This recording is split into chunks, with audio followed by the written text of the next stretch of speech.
I'd like to call the meeting of the Wayne County Commission to order. Madam Clerk, please do roll call. Commissioner Anderson. Here. Commissioner Basham. Here. Commissioner Baydoun. Here. Commissioner Clark Coleman. Here. Commissioner Dobb. Here. Commissioner Hattis. Present. Commissioner Killeen. Yep. Commissioner Kniezek. Here. Commissioner Who? Marecki? Yes, here. Commissioner Baker McCormick. Here. Commissioner Scott. Present. Commissioner Varga. Here. Vice Chair Pro Tem Ware. Present. Vice Chair Palomera. Here. Chair Bell. Here. You have a quorum present.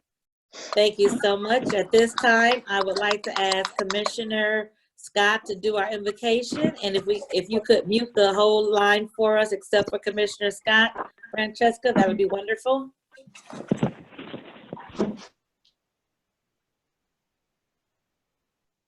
Morning. I'm going to read from the Daily Walk Bible. Look ahead. Close your time in the Word today by following the exhortation of Peter, one of the disciples who asked Jesus to teach him to pray. In 1 Peter 5:5-7. And all of you serve each other in humility. For God sets himself against the proud, but he shows favor to the humble. So humble yourselves under the mighty power of God, and in his good time, he will honor you. Give you all your worries and cares to God, for he cares about what happens to you.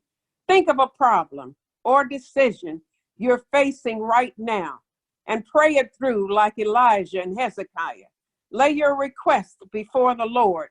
Be honest and transparent before him. Are you willing to obey God totally? Honest. And even if it means personal inconvenience or risk, are you willing to lean on God alone? Even if others criticize or ostracize you, tell him so right now. It's a humbling thing to acknowledge that you cannot solve our own problems. But when you let God be your problem solver, don't be surprised if you see enemies flee and fireworks begin. That was from the prayers of God's delight to answer. The Lord is my light and my salvation. Whom shall I fear? I give honor to the Lord, my Lord and Savior, this morning. Father, thank you for giving us another day. Lord, bless everyone under the sound of my voice. Give us the strength and courage to serve our constituents as you would have them. Cover us with your blood. Bless the doctors and the nurses and all the caregivers. Lord, give us the strength to deal with this COVID-19. Lord, we don't know why we're going through this, but you do. Lord, you're our God for the whole universe, and the whole universe is involved. So Lord, we just ask you to be with us, to give us the strength and courage to do what is right to do for all people. Thank you, Lord. And everybody say amen. Amen. Amen. Amen. Thank you so much, Commissioner Scott, for that powerful and much needed prayer. Appreciate that. Francesca, could you put More than 100 participants in the meeting. This meeting is being recorded. Did you say mute everyone except for commissioners? Yes, please. All right, give me just 1 second.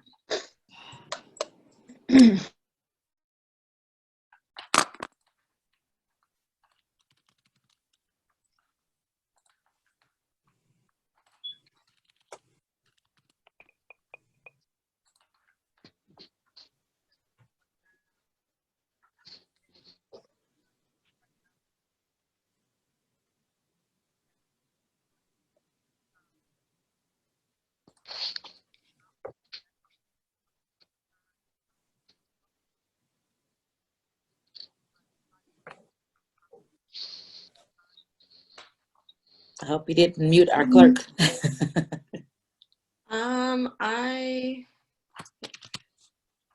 She is unmuted. Okay, all right. All right, Madam Clerk, next item. Reading, correcting, and approval of the journal. Vice Chair Pro Tem Ware. Move approval. Support. Palomero. Moved by Vice Chair Pro Tem Ware, supported by Vice Chair Palomero. We'll do a voice vote for this. All in favor say aye. Aye. Aye. Any opposed? No opposed. Any extensions? No abstentions. Next item, please. Report from the chair. Okay, thank you so much. As you all know, this is a Tuesday, which is not our normal day for board meetings. However, this is our annual equalization meeting when the commission considers the Director of Assessment and Equalization's recommendations for county equalized values of the 43 communities in Wayne County. This meeting, however, has to be rescheduled, or should I say, we will recess at the end of this meeting and schedule for April 30th, because due to the COVID virus, all 43 communities weren't able to send their reports in for the equalization report that we must do.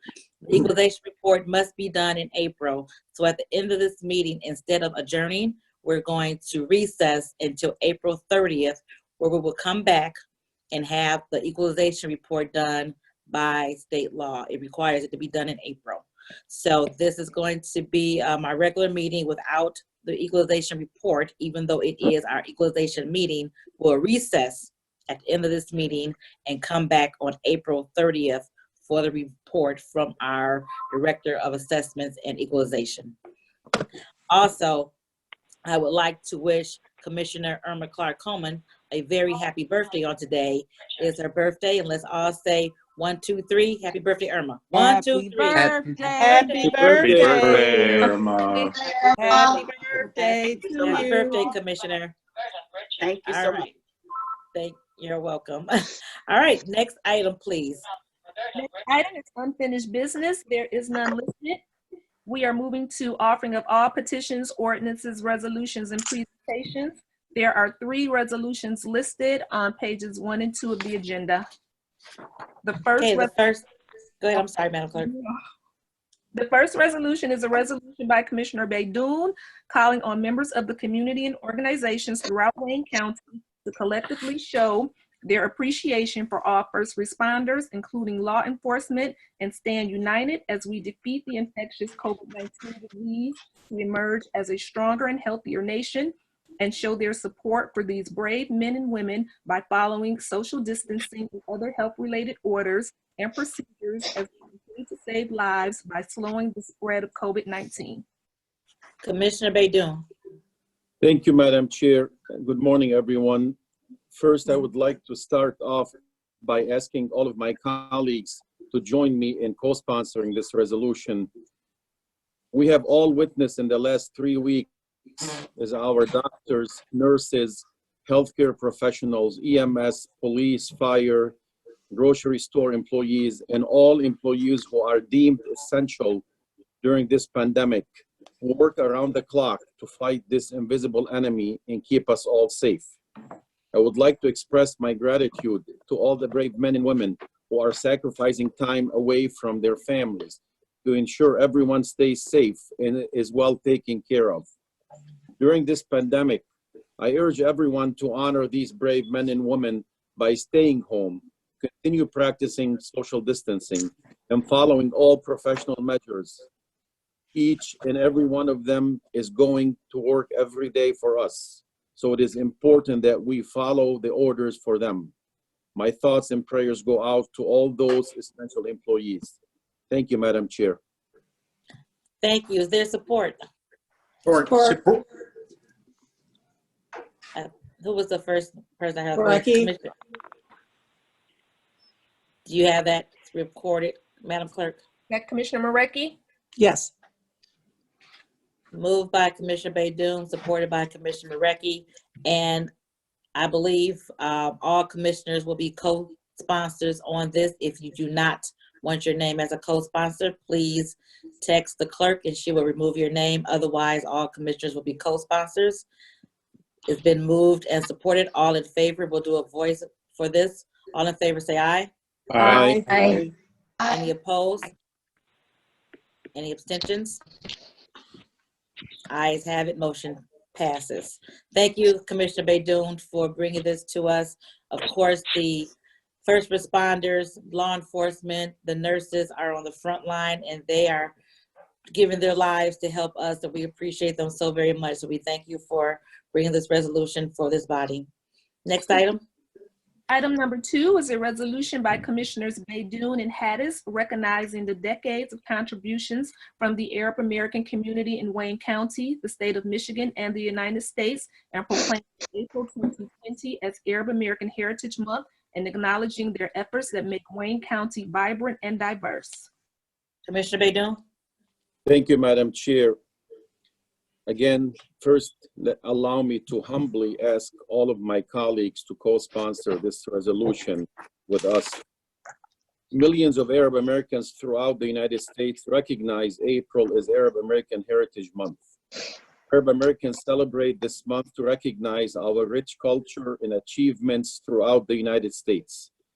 Since Arab Americans began immigrating to our country in the late 1800s, they have been making valuable contributions to our healthcare, education, law, business, and many other fields that make our country vibrant. Wayne County is home to the largest concentration of Arab Americans. It is important to take time this month to recognize the accomplishments and contributions by Arab Americans in the United States. When Commissioner Haddis and I started discussing this resolution last month, our intention was to highlight a few prominent Arab Americans who have worked relentlessly in Wayne County and throughout the state of Michigan and have paved the way for the next generation. However, this year, in light of this deadly pandemic, it is only fitting that we recognize the thousands of Arab American medical professionals and all of those who are deemed essentials across our great country. There are thousands of Arab American doctors, nurses, healthcare professionals, EMS, police, and fire, and all essential workers who are putting their lives on the line to fight this invisible enemy. And I would like to take this time to celebrate all of them as we recognize April as Arab American Heritage Month. And with us in this Zoom meeting are a few proud Arab Americans who are on the front line in this war.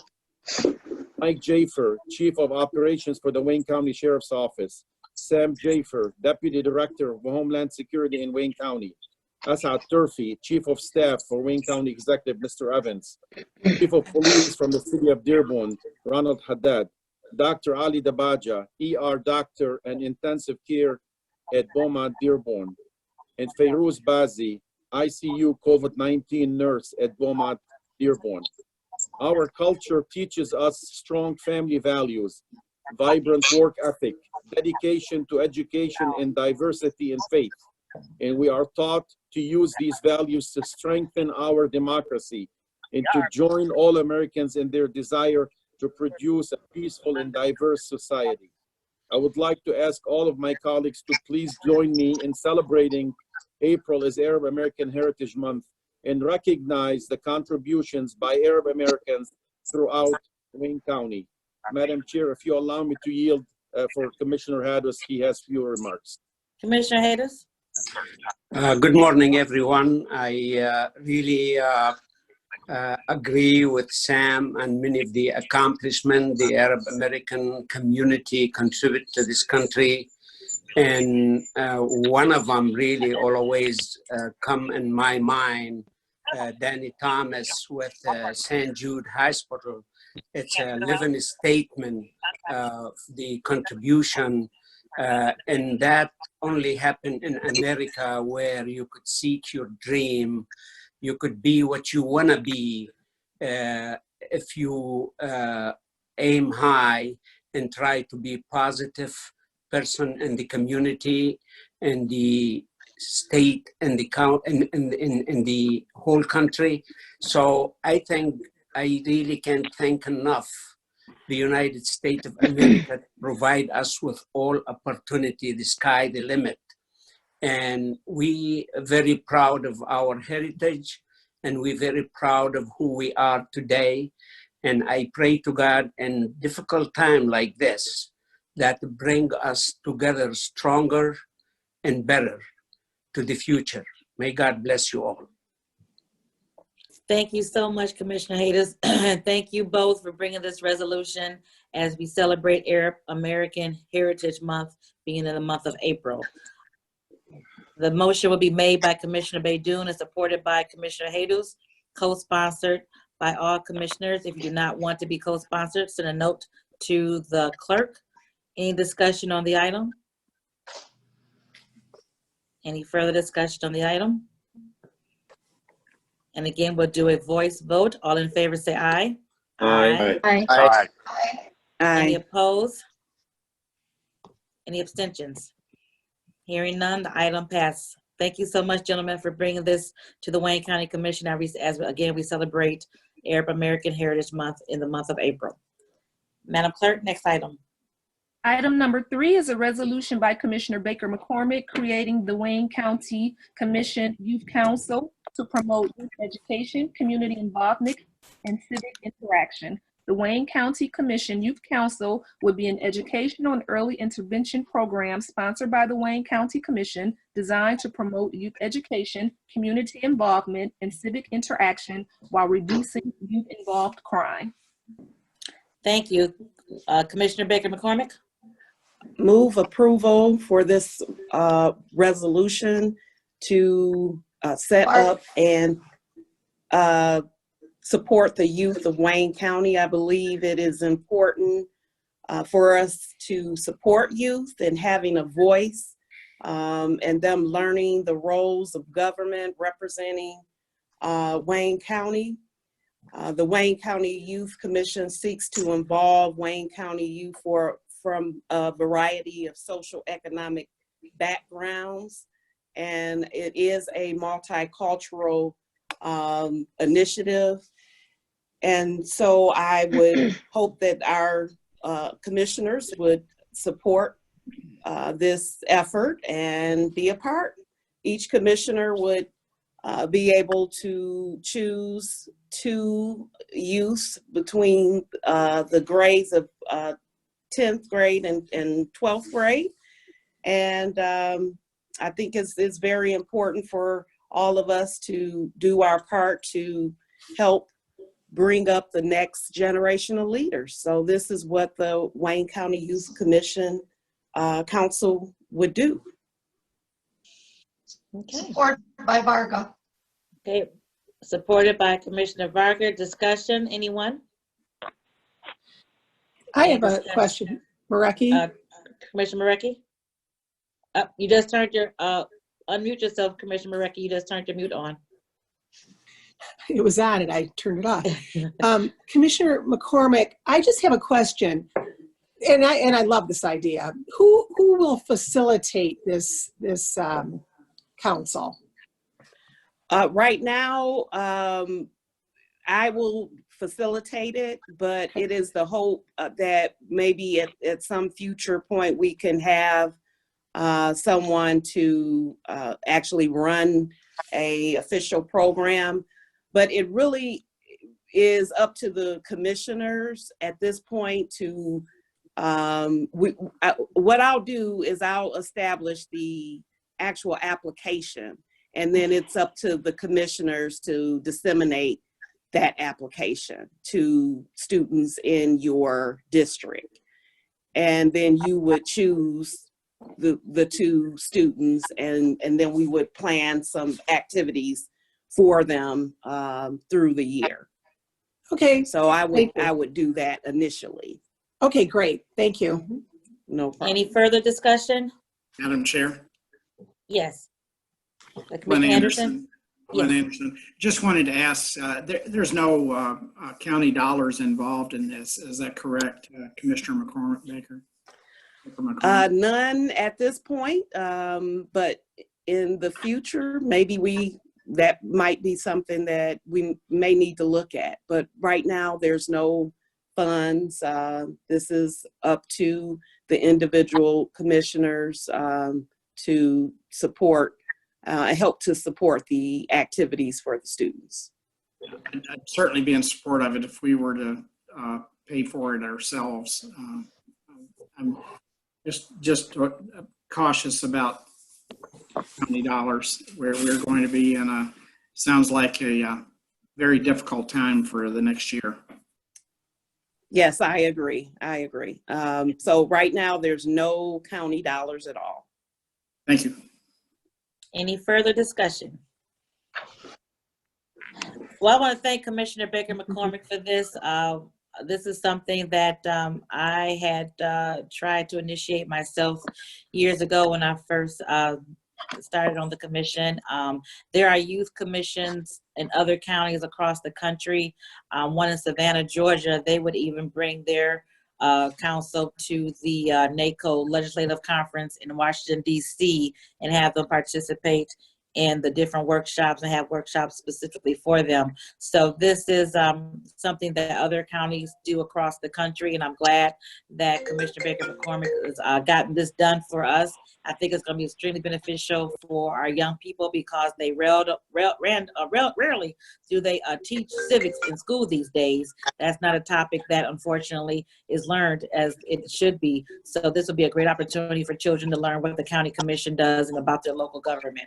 So is it okay if I ask again for the entire commission to be co-sponsors? And if you do not want your name to be listed as a co-sponsor, just let the clerk know by the end of the meeting and she will not put it on there. Otherwise, the entire commission will be a co-sponsor for this resolution. And Chair Bell, I just want to thank you for your support and leadership and setting this up and your input. Thank you so much for that. Thank you for making it actually happen. So I appreciate you. Hearing none, all in favor, again, we'll do a voice vote for this item. All in favor, say aye. Aye. Aye. Any opposed? Any abstentions? Hearing none, item passes. Next item, please. Moving to reports from committees. Report A is from the Committee on Ways and Means. There are 7 items listed on pages 2 through 4 of the agenda. Okay, we did have to have a Ways and Means Committee meeting. So at this time, I will turn it over to Commissioner Varga. We may want to ask questions about each of the items. And then after we've had discussion on each items, entertain a motion to approve the totality of the items. Commissioner Varga? Thank you. I move the entire Committee on Ways and Means agenda. We had everyone attend. I will be glad to answer or others answer any questions you have. Okay, item number 1. Any questions on item number 1? Fourth quarter financial report.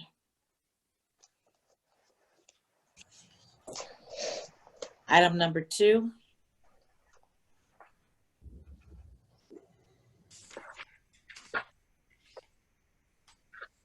Reallocating expenditures in the amount of $13,000 in the county health fund. Any questions on item number 2?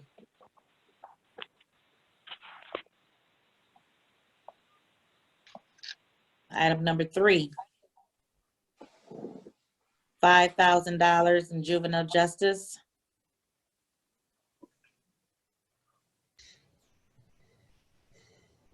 Reallocating expenses of $5,000, the juvenile justice fund. Item number 4, approval of the proposed amendment of the appropriations ordinance. $5,600 reallocation in the general fund for the prosecutor's office.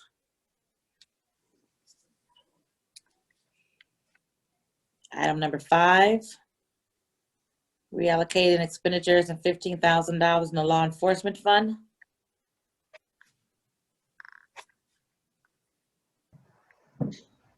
Item number 6, certifying revenue in the amount of $1.2 million in the Juvenile Justice and Abuse Fund and $400,000 in the Circuit Court. Any questions on item number 6? Certifying revenue. Item number 7, certifying revenue amount of $12,000 in the general fund and reallocating expenses of $10,000 in the general fund for the clerk's office. And recognizing revenue from the PPO Victim Assistance Agreement Program. Okay. All right, there was a motion by Commissioner Varga. It was supported by Anderson. Anderson. Mhm. Any further discussion on any of the items? Any discussion on any of the items? Hearing none, I'll do a roll call vote for the Ways and Means report. Madam Clerk? Commissioner Anderson, Yes. Commissioner Basham, Yes. Commissioner Baidoon, Yes. Commissioner Clark Coleman, Yes. Commissioner Dobb, Yes. Commissioner Hadis, Yes. Commissioner Killeen, Yes. Commissioner Knizik, Yes. Commissioner Marecki, Yes. Commissioner Baker McCormick, Yes. Commissioner Scott, Yes. Commissioner Varga, Yes. Vice Chair Pro Tem Ware, Yeah. Vice Chair Palomera, Yes. Chair Bell, Yes, motion carries. thank you so much. Next item, please. Next item is upcoming committee and task force meetings. Okay, so since we're not having formal meetings and we're disposing of all of the actual contracts in the full board setting, I do think it's important that commissioners are informed as to what some of our critical departments are doing in light of the COVID-19 pandemic that we're in the middle of. So I would like to request that Ways and Means, Economic Development, Health and Human Services, and Public Safety meet within the next 6 days to have a thorough discussion with the relevant people in those departments. For example, I know the prosecutor would like to talk to the commissions about some things that are going on in her office as it relates to COVID-19. And I'm sure the sheriff would like to give a report to the commissioners as well. So if you 4 committee chairs could please talk to our clerk to establish a day and time in which you could have a meeting for discussion only. Again, Health and Human Services, you could talk to Kara Osterberry about their efforts and what they're doing. Economic Development, you could talk to the ED department and Khalil about his efforts. And of course, Ways and Means, Commissioner Varga, speak to our CFO, Huey Newsome, about the projections for our budget going forward. If the 4 of you all could schedule a meeting within the next few days, and of course, they're open to all commissioners, but I think it's good that we have a discussionary meeting to kind of get a deeper dive into what's going on specifically with those areas. So I'll leave that to you. We can discuss further after this meeting. But if you 4 chairs could just think about a day and time, 1 meeting a day, I think would be fine. And they would probably last about an hour, hour and a half to get a deeper dive into these areas. I think that would be helpful for all of us. So just think about that and then talk to the clerk with a day and time in which you think would be great for you to meet before we have our April 30th full board meeting. Alicia. Yes. This is Irma. Will that meeting be held via Zoom? Yes, it would be. Yes, and open to commissioners who wanted to listen in as well. Okay, that's fine. Okay. Any further discussion on that? Okay. Next item, please. Public comments. This time, we would like to hear from the public. If there's anyone on the line, you have 2 minutes for public comments. I guess, Francesca, if you can unmute for a moment. Anyone from the public you address the Wayne County Commission? Anyone from the public wishing to address the Wayne County Commission? And make sure everyone that's on the line, could you mute your phone manually? Thank you. Anyone listening would like to address the Wayne County Commission for 2 minutes? Yes, Speak this now. is Wanda Lowe Anderson. I'm not sure the feedback. but I would like to address the commission in regards to the reopening of a hospital located in Lincoln Park, Michigan for the COVID-19. Prior to getting into that, I know I only have 2 minutes, but I would like to extend a big thank you to Executive Warren Evans and Chairwoman Alicia Bell, Commissioner Iona Varga, including everyone who supports reopening of this hospital at this very, very time. It's no secret that COVID-19 has impacted the Black communities and the communities of color extremely hard. I am a resident of 48217 Southwest Detroit. I'm also a board member of the Downriver Delta Community Development Corporation, which is a nonprofit that promotes healthy environments for the community in Detroit as well as the surrounding downriver communities. But COVID-19 has been extremely critical to our community in terms of the impact it's had on our health. We have a high level of asthma, hypertension, diabetes, and other respiratory issues. So this hospital alone, the location, would be a great resource and a major resource to treating the residents in the community. Just lie.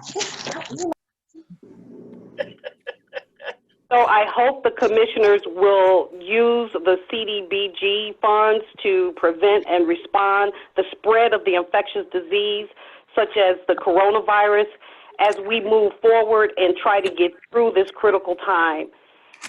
That I just wanted to extend my support for this endeavor. Thank you. If you're on Zoom, are you on Zoom or are you on the telephone? I'm on the telephone. Okay, if you could please spell your name for the record, please. Wanda is the first name, W-A-N-D-A. The last name is hyphenated. It's Lowe Anderson, L-O-W-E hyphen A-N-D-E-R-S-O-N. Thank you so much. We appreciate you, Ms. Anderson. Thank you. Are there any other comments under public comments? Right. Okay. And for those who can hear my voice, please mute your phones. Those who can hear my voice, please mute your phones manually. Thank you. Okay, we have an action-packed rest of the agenda, so we'll go on to the next item, Madam Clerk. We're moving to new business. There are 14 items listed on pages 4 through 7 of the agenda. Okay. Item number, go ahead. Go ahead, please.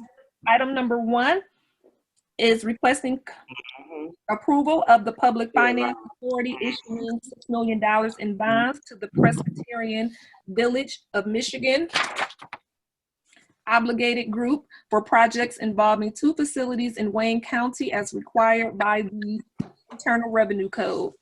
Okay, thank you. So this item is nothing that is a financial obligation of Wayne County. However, the IRS code says that any company that would like to issue bonds has to get a resolution from the municipality in which those bonds would be issued.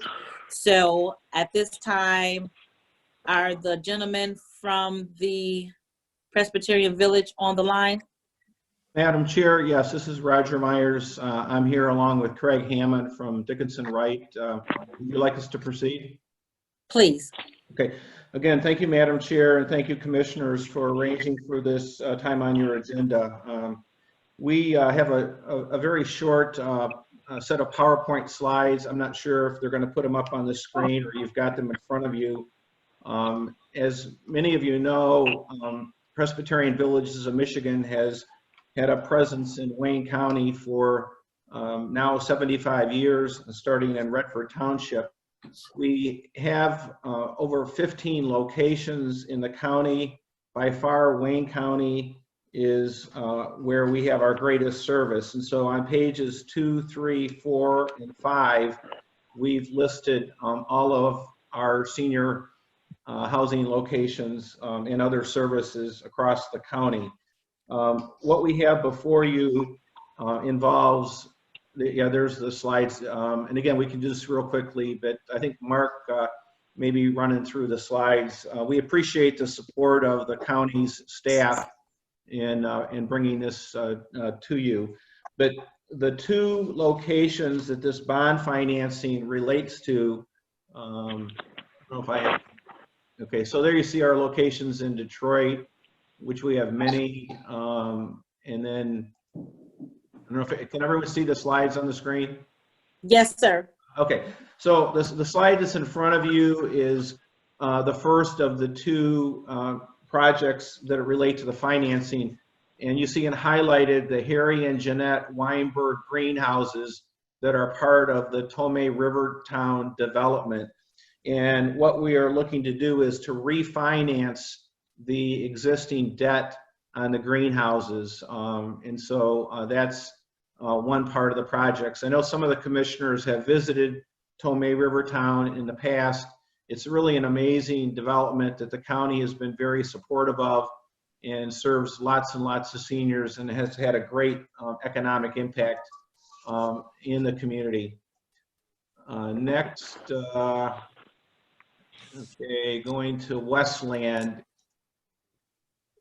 And you see our projects in Gibraltar, Redford Township, as I mentioned. In Westland, we have a community there. Commissioner Anderson is very familiar with it. That's at near the corner of Cherry Hill and Merriman, so just west of Merriman. And we've begun the master planning process to make a major investment in the Westland community. And we're seeking this bond financing, $1 million to help with that. That planning effort. So those are the two projects, refinancing the greenhouses and helping with the pre-development at the Westland campus. And then moving to specific support. This is kind of what I've alluded to about the refinancing and the Westland development. I'm going to ask Craig Hammond. Craig, if you're on the line, if you're unmuted, if you would just cover the last two pieces. Sure. Okay. My name's Craig Hammond, and I'm an attorney with Dickinson Wright, and I'm in his bond counsel in connection with his financing with Presbyterian Villages, Michigan. As Roger mentioned, there's two aspects. This financing involves projects that are also outside Wayne County, but this hearing is just to approve the two projects in Wayne County that Roger described, the Harry and Jeanette Weinberg Greenhouses project located in Detroit and improvements to TVM's Westland campus. If we can go to the next slide. So the action, the projects in Wayne County require this commission give its approval for the issuance of the bonds by the Public Finance Authority. This would satisfy a requirement of the Internal Revenue Code that's intended to not allow tax-exempt bonds to be issued for the benefit of a nonprofit unless the local governmental unit has approved it. So can't take advantage of tax-exempt financing for these projects unless you get the approval of the local governmental unit. You can go to the next slide. And of course, Wayne County Commission, you have the authority to approve the projects within your county. So that's why we're asking for this approval for the Rivertown project and in Detroit and the project in Westland. Madam Chair, we'd be happy to take any questions. Well, let me just finish this one comment. This doesn't obligate the county in any way. It's just allowing the financing to proceed. That is the shortest line between these 2 points. Okay, any questions on the presentation by commissioners? Any questions by commissioners at all? Madam Chair. Commissioner Anderson. If there are no questions, I'd move for approval. Before we do that, we do have to open up a public hearing prior to that. So let's get questions, then we'll open up a public hearing. I think I heard Commissioner Vice Chair Ware. Yes, can you see where I raised my hand? I wasn't looking at that screen, but I see it now. Are you SMT? Yes, I wanted to, I'll support moving approval for the public hearing. Okay. All right. So at this time, Commissioner Anderson, if you don't mind being the maker of the motion to open a public hearing, Vice Chair Pro Tem will support, open up a public hearing. We do have to vote to open up a public hearing. We'll do a voice vote. All in favor of opening up a public hearing on this item, please say aye. Aye. Aye. Aye. Any commissioners opposed? Hearing none, public hearing is now open. Is there anyone from the public who would like to give comments on Presbyterian Village issuing bonds? Anyone from the public who would like to give comments on the bond issuance? Okay, I got it. Presbyterian Village? Okay. Okay, is there a motion to close public hearing? So moved. It's been moved and supported to close the public hearing. Public hearing is now closed. Now there was a motion to approve the item by Commissioner Anderson and supported by Vice Chair Pro Tem Ware. Any discussion on this item? We will do a voice vote on this item. Item number 1 of new business, Public Finance Authority issuing $6 million in bonds to the Presbyterian Village of Michigan. Roll call vote, Madam Clerk. Commissioner Anderson, Yes. Commissioner Basham, Commissioner Basham,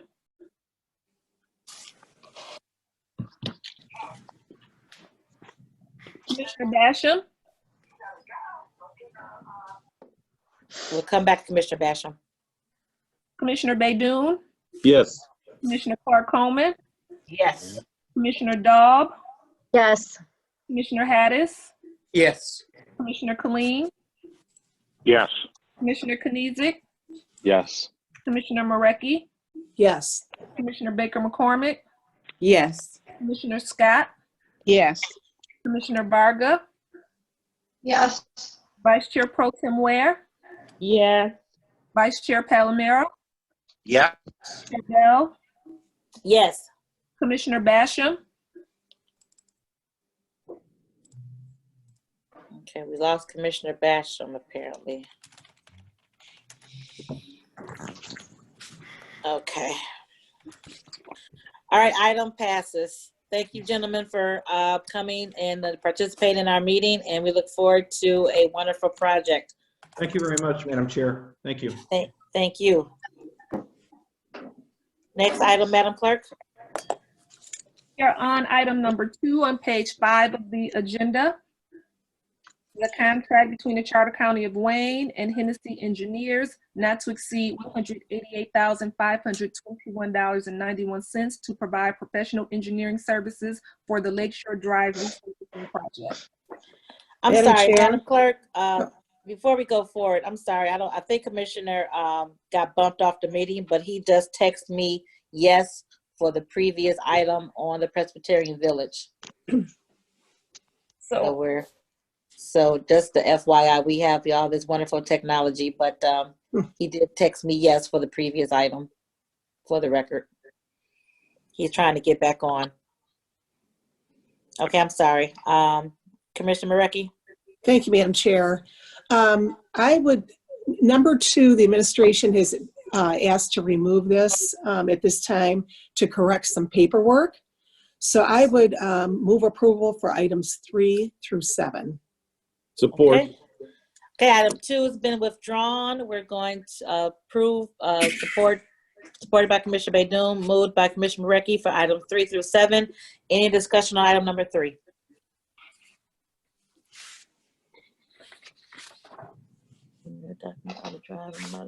Okay, any discussion on item number 4?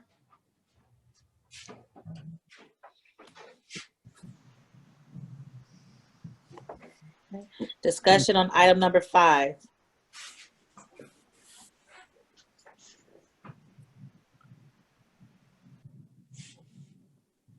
Okay, item number 6, approval of a resolution for the absolute abandonment and discontinuance of an Island Drive in Plymouth Township. And item number 7, abandonment of a street in Grosse Ile. Okay. Any discussion on any of the items under public services? Hearing none, roll call vote, please.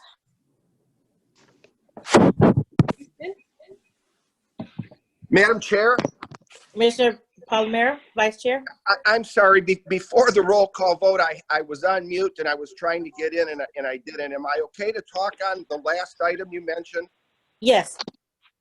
The abandonment of Park Lane? Yes, sir. I couldn't pull it up on the download.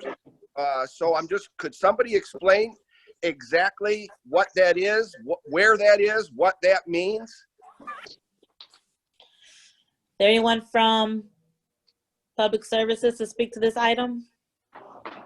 Paul Zook from Wayne County Department of Public Services. Go ahead, Paul. Go ahead, Paul. We received a request. This is a street in a platted subdivision in Grosse Ile Township.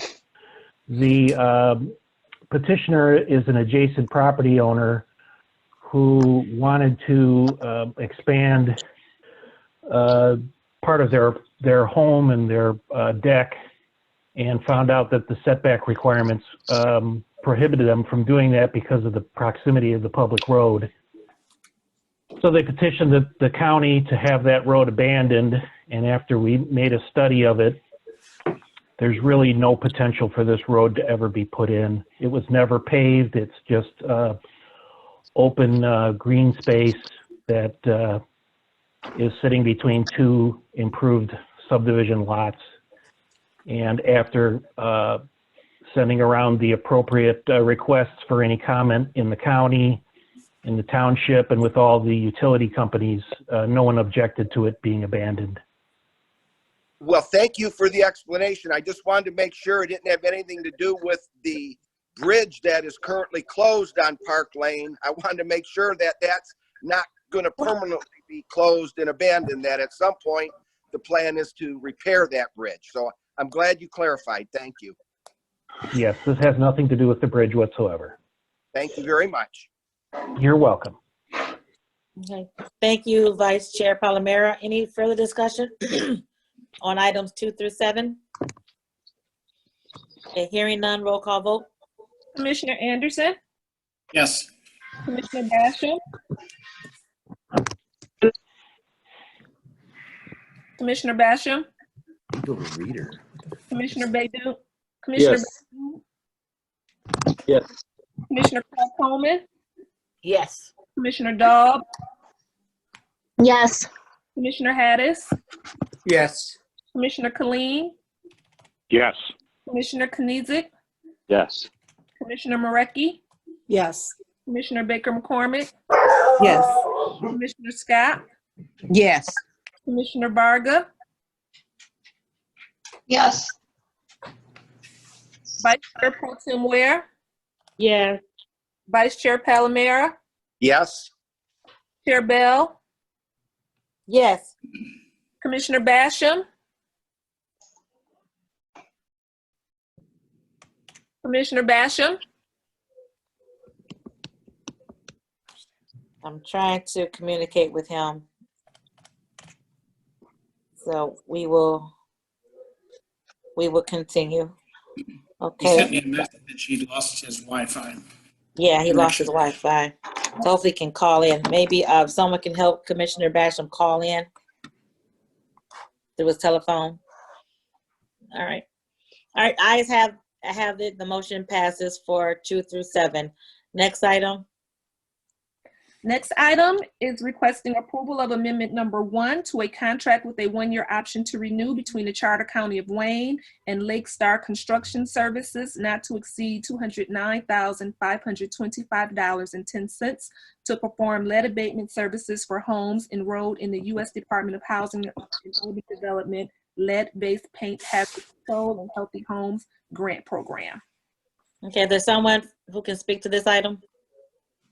Yes, this is Nellie Lee, Director of Policy and Compliance for HHBS. Okay, and this is a This grant? is, No. Yes, this is a contract amendment. We have the HUD lead abatement grant that allows the county to perform lead abatement to those residences affected with lead. For the grant, we have 4 vendors that perform these services. However, one of the vendors have decided to leave the business of lead abatement and terminated its contract with the county. And what HHBS did was take the funding from that one vendor and disperse it between the 3 remaining vendors. As you may recall, 2 contract amendments have come through and approved by the venerable body at previous meetings, and this is the 3rd vendor that we are dispersing that last bit of funding from that terminated vendor, so that HHBS utilizes all the lead abatement funds. Okay. Any questions on this item? Any questions on this item? Why am I not getting? Okay, we'll go to the next item, Madam Clerk. Next item is a public safety item. Forwarding to receive and file the report on GPS tether monitoring program for fiscal year 1920. Any discussion? And looks like the next few are all receive and file reports. And those reports we do have in our packet, correct? Yes. Madam Chair, Commissioner Anderson, Anderson? I move to receive and file that report. Support. But before we do that, we have to dispose of 8. I was going to take 8 through 13 all together. Okay. So if you want to make that motion, Commissioner Anderson. Sure. The motion is to approve items 8 and receive and file items 9 through 13. Is there support? Support. Okay. And again, because these are items that we would normally have our board to record, we're going to do a voice vote for these items for the record. So, Madam Clerk, again, the item is to approve 8 and 9 and to receive. I don't have it on my screen. What is it? Approve 8 and receive and file 9 through 13 with a roll call vote. Commissioner Anderson? Yes. Commissioner Basham? Yes. Commissioner Baydoun? Yes. Commissioner Clark-Coleman? Yes. Commissioner Dahl? Yes. Commissioner Hattis?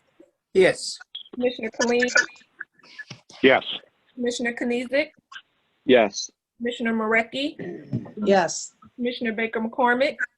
Yes. Commissioner Scott? Yes. Commissioner Varga? Yes. Vice Chair Pro Tem Ware? Yes. Vice Chair Palomero? Yes. Chair Bell? Yes. Motion carries. Okay, thank you. If you can move the screen up, please, for the agenda. Okay. The last item before we go on to the agenda is item number 14. Vice Chair Palomero. Thank you, Madam Chair. I move to reject the initiation of legislation petition as set forth in the resolution, and I request to speak on that motion, please. Marecki, support. Okay, it's been moved and supported. Discussion. Okay, so as many of you know, last year there was a petition drive for the Wayne Kids Win ballot initiative. We all agree that that's a wonderful initiative because we have to have after-school programming for our children. We are now working collaboratively with the organization to present a ballot language that we all can agree upon. So this is a rejection of the initial ballot language that had some flaws in it. So as again, we're diligently working on something that we can all agree on, and those talks are going very, very well. But this is to reject the initial language. It's been moved by Commissioner Palomero. I think it was supported by All right. Commissioner Commissioner Scott. Marecki. Commissioner Scott? Any Yes, discussion? Any discussion on this item? Yes, please. Commissioner Palomero? Thanks, Madam Chair, and thank you for giving the background reference on that. You know, as you indicated, this is a terrific cause spearheaded by some wonderful people. But in these unbelievably challenging times when so many of our residents, quite frankly, are struggling to make ends meet, now's just not the time to be putting any new tax forward, I don't believe. And in perspective and in comparison to this 1 mil request, the DIA, the zoo, and the county parks millage, all three of them are only 1/4 mil each. So having said that, my colleagues and fellow Wayne County citizens, to me, being a leader means being in touch with the people in the realities of the times. And this coronavirus pandemic changes the whole ball now and into the future. As this public health and economic crisis continues to unfold, we need to make sure that the county resources are used to help our comeback. We cannot expect our residents to be placed with another new tax burden at this. I urge you all to join me in rejecting this tax hike. Thank you, Madam Chair. Alicia? Thank you. Yes, Commissioner Clark Coleman. Yeah, I'm going to be voting no on this one. I've always consistently voted for anything to do with educating children. And so I'm consistent. I'm going to be voting no on this one. Okay. And let me have Felicia just chime in to just for clarity's sake. Voting yes would mean you're agreeing to reject. Voting no is the opposite. So I just want to make sure when people vote, they understand what their yes votes mean, what their no votes mean. Yeah, okay. Thank you, Commissioner Clark-Coleman. Any further discussion? Madam Chair, Marecki? Yes, yes. Thank you. I just want to agree with everything Commissioner Palomero said. And not only the fact that this is a pretty significant tax hike, but there were other problems in this, like the commission had no oversight with this. The commission couldn't appoint people to the board that oversaw the money. So there were a lot of problems with this, and I want to thank the staff that really worked on this so hard, and maybe down the road there'll be a better program, but as this stands now, this would not be a good program, especially with the commission not having any say really in what went on with this. Thank you. Thank you. Any further discussion? Commissioner Hedges? Yes. Thank you, Madam the Chair. I've been really looking into this very seriously in the past because it is very important. And when it comes to the kids' education, we have to always be careful and make sure we make the right decision. But the problem with the proposal have too many unanswered question because we didn't know how the committee would be appointed. We didn't know how the money would be distributed in Wayne County to get all the children who need the program get the fair share. And I agree with Commissioner Palomero as we need to rethink this one and try to make it a better one and minimize the damage to the county millage structure too. Because the way they propose it, it would be affected by the Headley Amendment too. So that's why I would vote yes, hoping to bring it back in a better way where everybody be comfortable with it. Thank you. Okay, and I'm looking at for hands, Commissioner Kniezek, then Commissioner Anderson. Thank you, Madam Chair. I was just hoping that I could get confirmation one more time on what the yes vote means versus what a no vote means. I mean, my frame of reference has always been that when an initiated or a petition comes in front of the body for consideration, you're voting yes to put it onto the ballot or no to reject it. But I thought I heard that the opposite was the situation here. And so I just wanted to make sure that I had my head in the right place before we cast a vote here. Sure. Felicia, if you could address that, please. Yes, through the chair. So the motion on the floor is to reject the item. So if you do not want this item and you want to reject it, you vote yes. Okay. If you want the item, you vote no. But the motion before you is to reject. And is that motion to reject? I mean, I'm just looking at the agenda for today, and I could be missing it, but I just don't see that the motion is to reject. So again, I'm new here, so I apologize, asking questions, and I appreciate the assistance. So the agenda doesn't reflect the motion. The agenda only reflects the item. So Understood. The motion that was made on the item is to reject the initiation petition that's been submitted to the commission. Okay. Thank you, Felicia, and thank you, Madam Chair. I appreciate that clarification. Okay, no problem. Commissioner Anderson, then Commissioner Varga, then Commissioner Baidoon. Thank you, Madam Chair.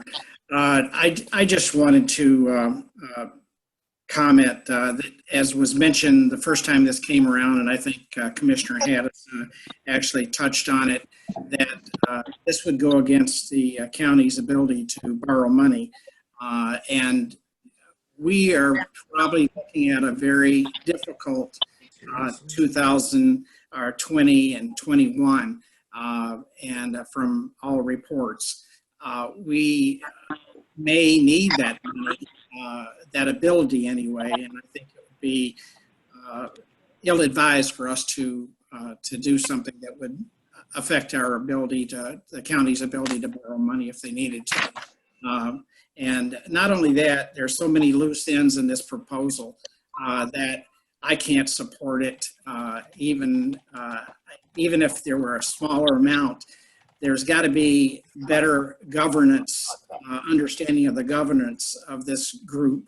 And it's also a degree of duplication with some school districts that already have programs in place.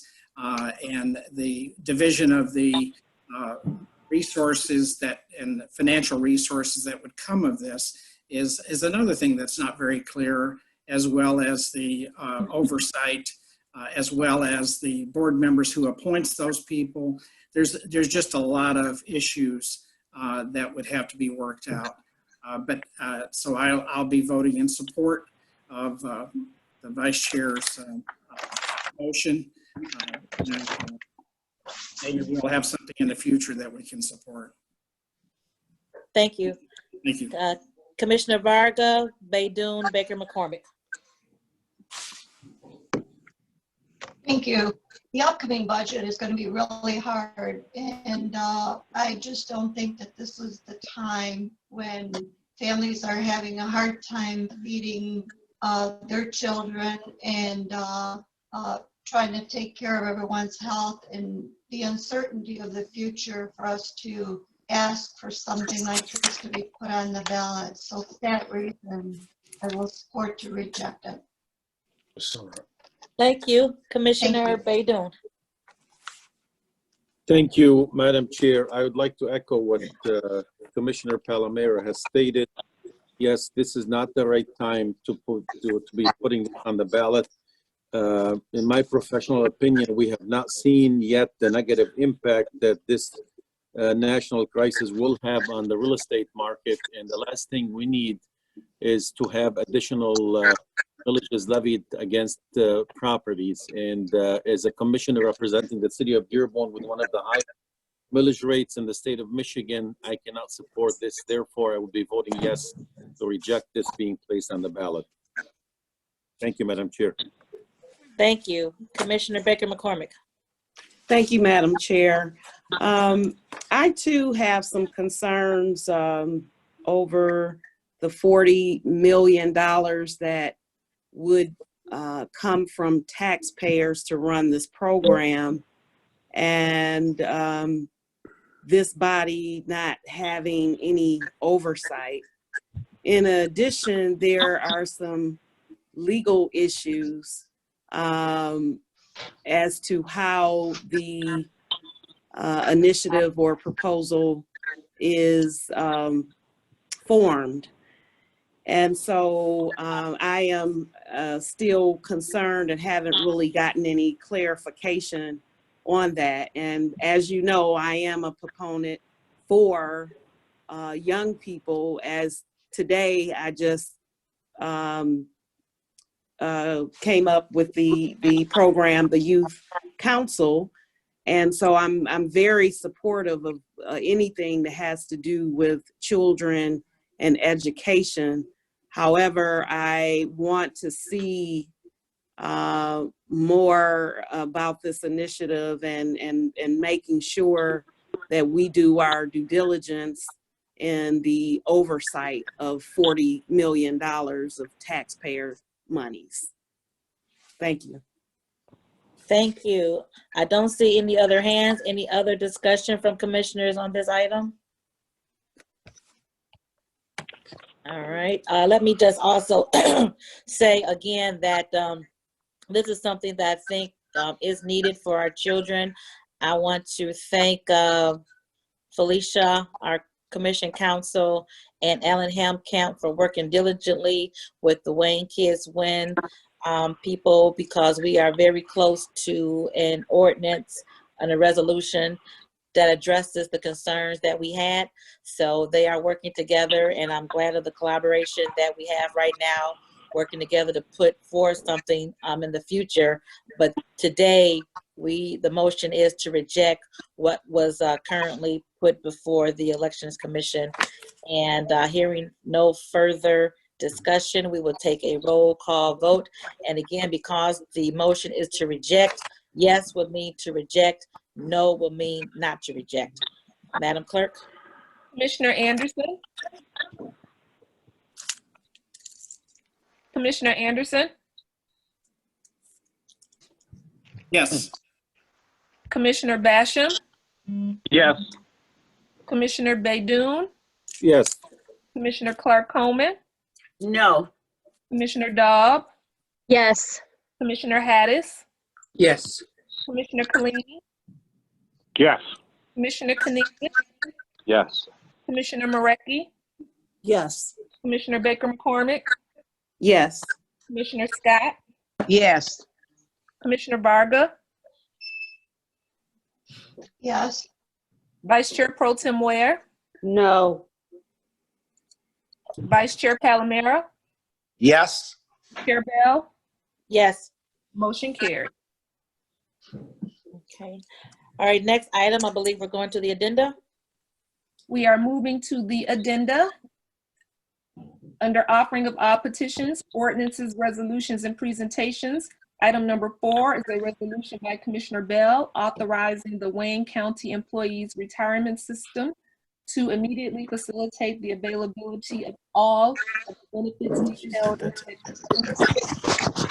2 of the Coronavirus Aid, Relief, and Economic Security Act of 2020. Okay, thank you. This is a resolution simply making available funds for those in our retirement system who may need to make a loan against their retirement funds. Is Drew on the line?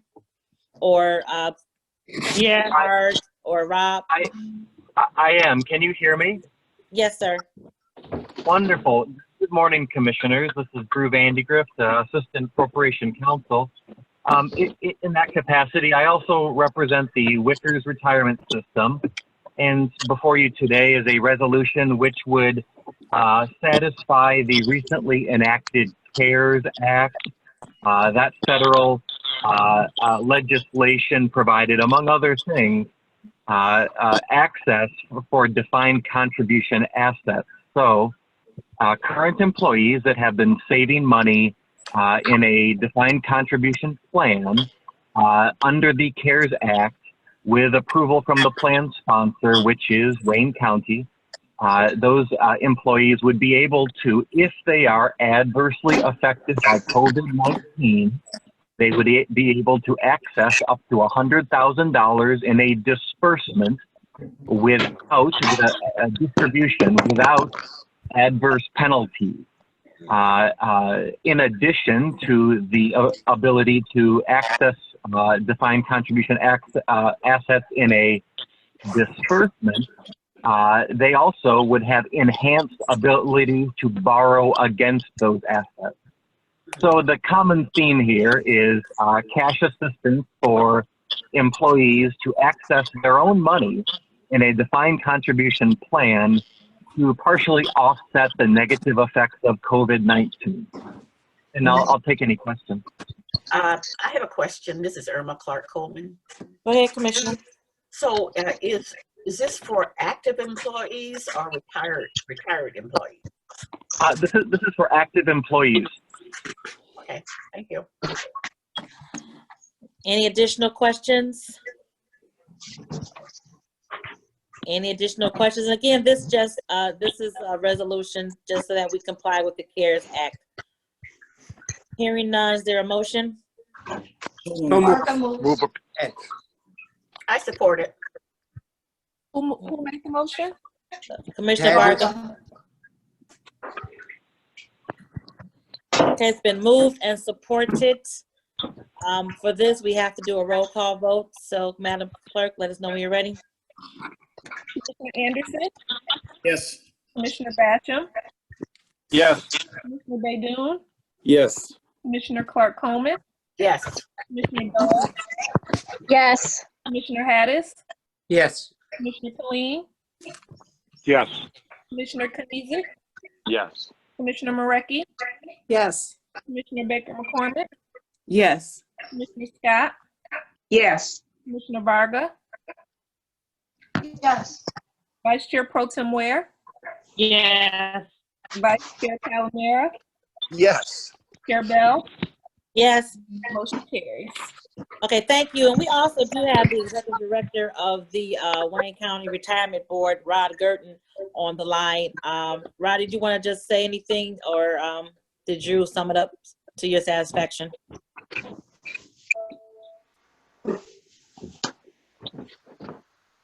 Rod Gurton.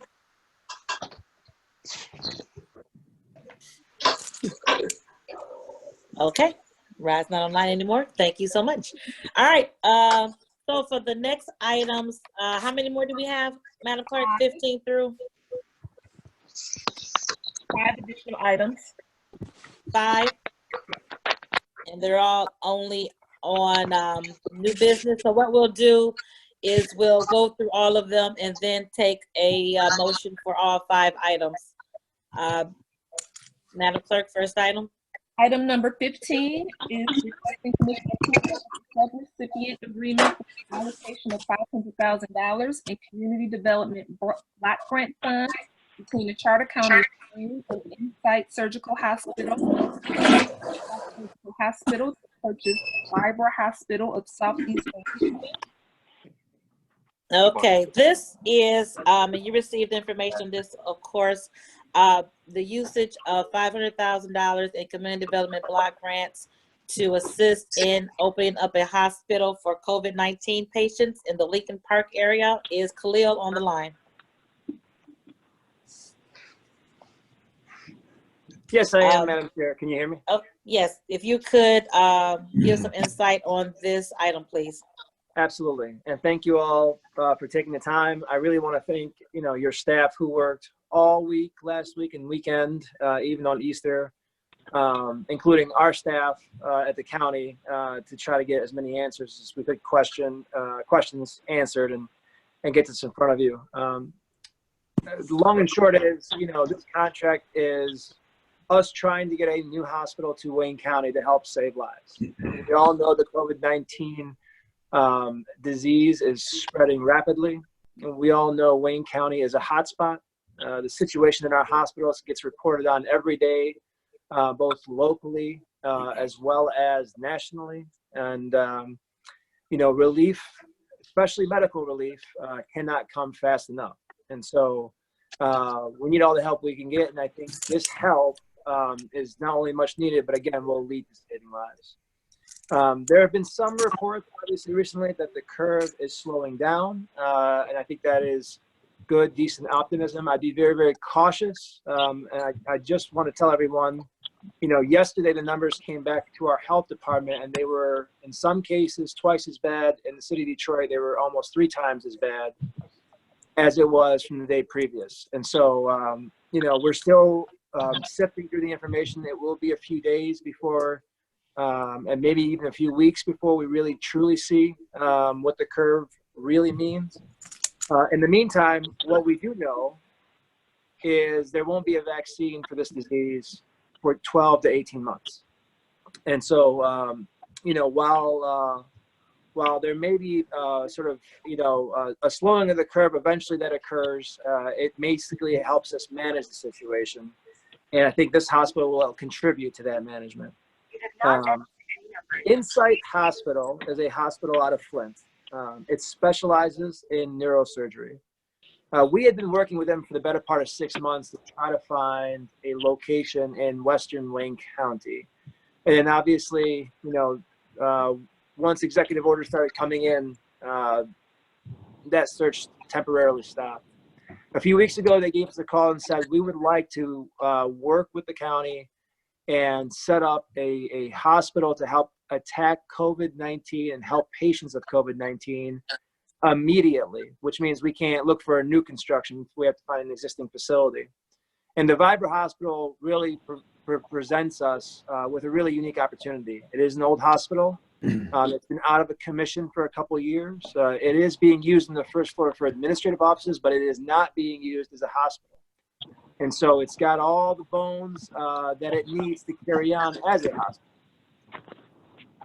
It needs about $1,500,000 of upgrades to get it fully functional. And we want to help. For Congress, they approved the CARES Act, which allocated about $5 billion to local municipalities in HUD funding. Some of that portion is done to the states, and some of it is done directly to local municipalities. We received an award letter from HUD saying that Wayne County was going to receive about $3.3 million of the $5 billion allocation. The funds are to be used under normal HUD guideline and the expanded guidelines under the CARES Act. There's still a lot of information coming in about the expanded guidelines under the CARES Act, but one thing we do know is hospitals are an eligible use. And so we want to provide $500,000 to get this hospital online. We want to get it operational. We want to see its first patients as early as this Friday to provide this short-term relief, and it will handle COVID-19 patients in the hopes that we get, an immediate 80 beds sort of back online and have that climb up to as high as 440 beds to help with the virus. That is hopefully the short-term need, okay? Long-term, this hospital, again, I mentioned to you earlier, we've been working with Insight for some time to find a new location for them in Wayne County.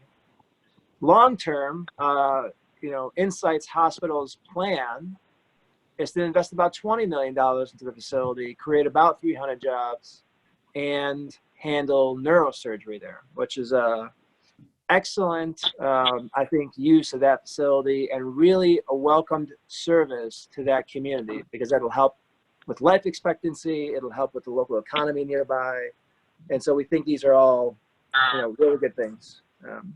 In your packets, you all had the contract as well as Insight's proposal. You have information about Insight. They have a facility that they took over in Flint, the old GM headquarters, and a facility that they took over in Warren about a year ago. I think it speaks volumes that Insight Hospital tends to invest into low-income communities, and I think that those other two examples are examples of that. You have some of the HUD guidelines of the CARES Act that we provided, as well as some support letters from the mayor of Flint and the mayor of Lincoln Park. With us today, also, we have the CEO and chairman of Insight Hospital. We also have the mayor of Lincoln Park, Madam Chair, and I'd like for an opportunity, if it's possible, for the two of them to talk. Dr. Jawad Shah is a renowned surgeon with an MD, and he's the CEO of Insight Hospital. He's the chair for the directors of Insight Surgical Hospital. He's involved in extensive clinical and industrial sponsored research projects. He's a faculty member at the Michigan State University Medical School. He is co-director of the Center for Cognition and Neuroethics, jointly administered by the University of Michigan and Insight. And he's recognized really locally and nationally for his work in these fields. Dr. Shah, are you on the line? Yes, I am. Yes, I am. Hi there. Can you sort of tell us a little bit about the hospital and a little bit about your plans? So the location of Lincoln Park, we had explored before the COVID crisis, and we're thinking that it might not be the best fit for what we wanted to do, but we had explored it, understood it, so we understand the engineering, we understand the layout of it, and so on. So as the COVID crisis now hit the country and the state, and we looked at our own capacity and our ability to help, we thought that this would be the location for a variety of reasons I won't go into it fully, but the idea that Wayne County is in trouble, and we still believe at this point that it's jeopardy. So we thought that we had the ability to expand quickly. We've got the software, we've got the processes, we've got the administrative team, we've got the clinical teams, we've got the equipment. So we're able to expand very quickly. And we, of course, we're a small hospital in Warren. That's one of our facilities. And we are getting distress calls all the time for transfer of patients in, for help for all sorts of different things. And again, outside of securing our facility and ensuring our staff and our patients are well taken care of in our specific field, we thought it's important for us to contribute to the full cause of trying to save patients across the state. And therefore going into Lincoln Park, it becomes the best option to quickly execute. So we have plans in place now where we intend to start taking patients in, and they would initially be 80 beds. So our certificate of need allows us to bring 80 patients in and operate 80 beds. And therefore we can now start taking those patients in. There's a variety of things. I think it'll take the pressure off some of the other major hospital systems, and we would be able to now take care of full COVID patients. Of course, then we would move from there to a larger number of beds, increase capacity, and then the more and more higher acuity patients could be handled over time. But the initial phase that we have specified for ourselves and are moving towards is 80 patients. And as you noted, we will be ready by Friday to proceed and see our first patient. So right now we're moving ahead. There's a few regulatory issues. There's a few other issues that we have to work through. But overall, we're ready, systems in place, and we're ready to start accepting patients. Okay, thank you, Doctor, for wanting to invest in Wayne County. We appreciate that. Also on the line, the Mayor of Lincoln Park. Mayor, are you here still? I am. Thank you, Madam Chair. I appreciate this. Before I say anything else, I want to thank Wayne County Exec Warren Evans and Commissioner Iona Varga and the entire commission for considering Lincoln Park for this project. Lincoln Park is a community, as most of you are aware, just coming out of receivership a few years ago.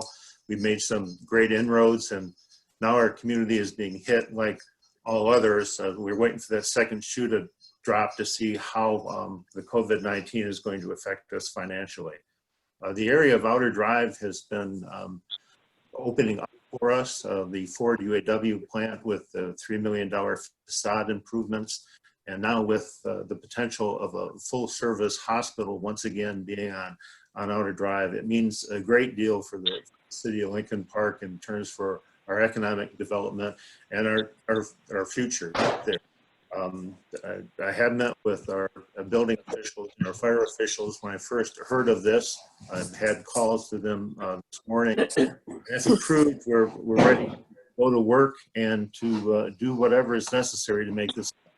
So I just want to thank the commission for their consideration and for everyone that's involved in this project. Thank you, Mr. Mayor, and thank you, Doctor. We appreciate you being on our call today and giving your support for this project. Khalil, do you have anything else before I open it up to questions? No, just other than that, the other document that you have in front of you is a certificate of need that was given by the state of Michigan. So that's all I wanted to mention. Okay, very good. First hand I see is Commissioner Marecki. Thank you, Madam Chair. I have several questions, but I just want to say a couple things. The governor was on the TV again yesterday, and she's was telling the public that the numbers seem to be flatlining in the areas that she's very concerned about. I just wanted to make that comment. And the comment that there's several field houses that are being scaled back right now. I realize they're in different counties. It's one in Ann Arbor, one in Oakland. And I guess my first question is, do we know how many patients are at the TCF Center right now, which is a 1,000-bed center? Khalil, do you know that? I don't know how many patients are there. I do know that there are 1,000 beds, and that is intended to handle the 3 counties in the city of Detroit. And so what I would say is, and I'm being told, someone sent me a text message saying that right now that it hasn't just yet opened. So what I would say though is, of the 3 counties, there is 800,000 people in the city in the county. There is 1.2 million people in Oakland County. There is 1.75 million people in Lane County. We have over 500,000 people, or amount of 500,000 people, more in Wayne County than we have in Oakland County, and double the amount in Macomb. And so if TCF Center, is going to provide 1,000 beds for the 3 counties, our county will probably need the most relief. Okay, another question I have is, our staff actually asked this question. I didn't see any answer to this, but with this 3.3 million expanded CARE Act, what other projects will qualify for this throughout the state? Now, it looks like from our information, we have given this type of money one time to a profit organization, and this hospital is a for-profit organization. So I'm wondering, what other projects in the county could this 3.3 million be used? I understand we don't have the money yet, and some of the instructions are sort of vague, but what else could we use this money on as well, the 3 million? I think that's a great question. So you're pointing out a few things. Number one, this is not general fund dollars, right? And number two, it's not from our current allocation of CDBG funds. It's from the CARES Act allocation of CDBG funds. And that money is intended to fight COVID-19, right? It's the reason why Congress enacted it. It's the reason why they appropriated funds towards that action. And this clearly meets those sort of objectives. What I would say is, we know that the money has to be used under the HUD guidelines, and under CDBG there are 99 different eligible uses. Okay, this fits right now under the existing HUD guidelines and eligible use of economic development. All right, what we know is the CARES Act, it intends to relax or expand on the existing HUD guidelines. And what we did give in the answers is, a website to the HUD guidelines on how the funds can be spent, and that should be in your packet. And one of the things that is outlined in the HUD guidance letters that we have seen is facility upgrades to help with medical services, and hospitals are specifically pointed out in that guidance. Now, in the rest of that sheet, there are other examples, okay? Some of those examples are loans and grants to small businesses and nonprofits that are affected by COVID-19. And there's a list of other things that I would refer you to that document that would explain it. However, there is a new CARES Act that is coming out, and it is intended to invest more in the nation and clarify the things that were in the previous CARES Act. And so when I say clarify, every indication that we have been given is that it is to expand the eligible uses of the money. That fourth CARES Act has not yet come out, but we anticipate that it'll come out in the next week or two. And so while we don't exactly know everything right now, what is an eligible use, we believe this is. And then the last thing I will say about it is, you know, even in our contract, to show you the kind of safety precautions that we took. In the contract with Insight Hospital, it says that if for whatever reason HUD says this is ineligible later on, Insight Hospital will have to pay these funds back. So one, we are covered. Two, we know that the HUD guidelines provide 99 different eligible uses under the current guidelines. We know the CARES Act is going to expand on that, and we've given you some information about some of those examples. And then there's probably more information to come, and we will move as fast as Congress moves.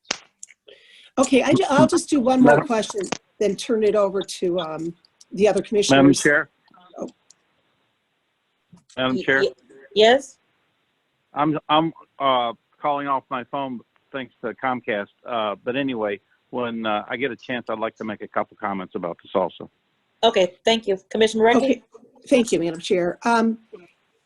So this hospital will eventually be turned into a neurology hospital, and we had someone from the public come at the beginning of our meeting today and mentioned that there's a need in that area because people have asthma and all different health issues. And I'm wondering how a neurology hospital, how does this impact that area, especially in relation to what the person that came up under public comments, who was voicing her support for this. How does a neurology hospital impact?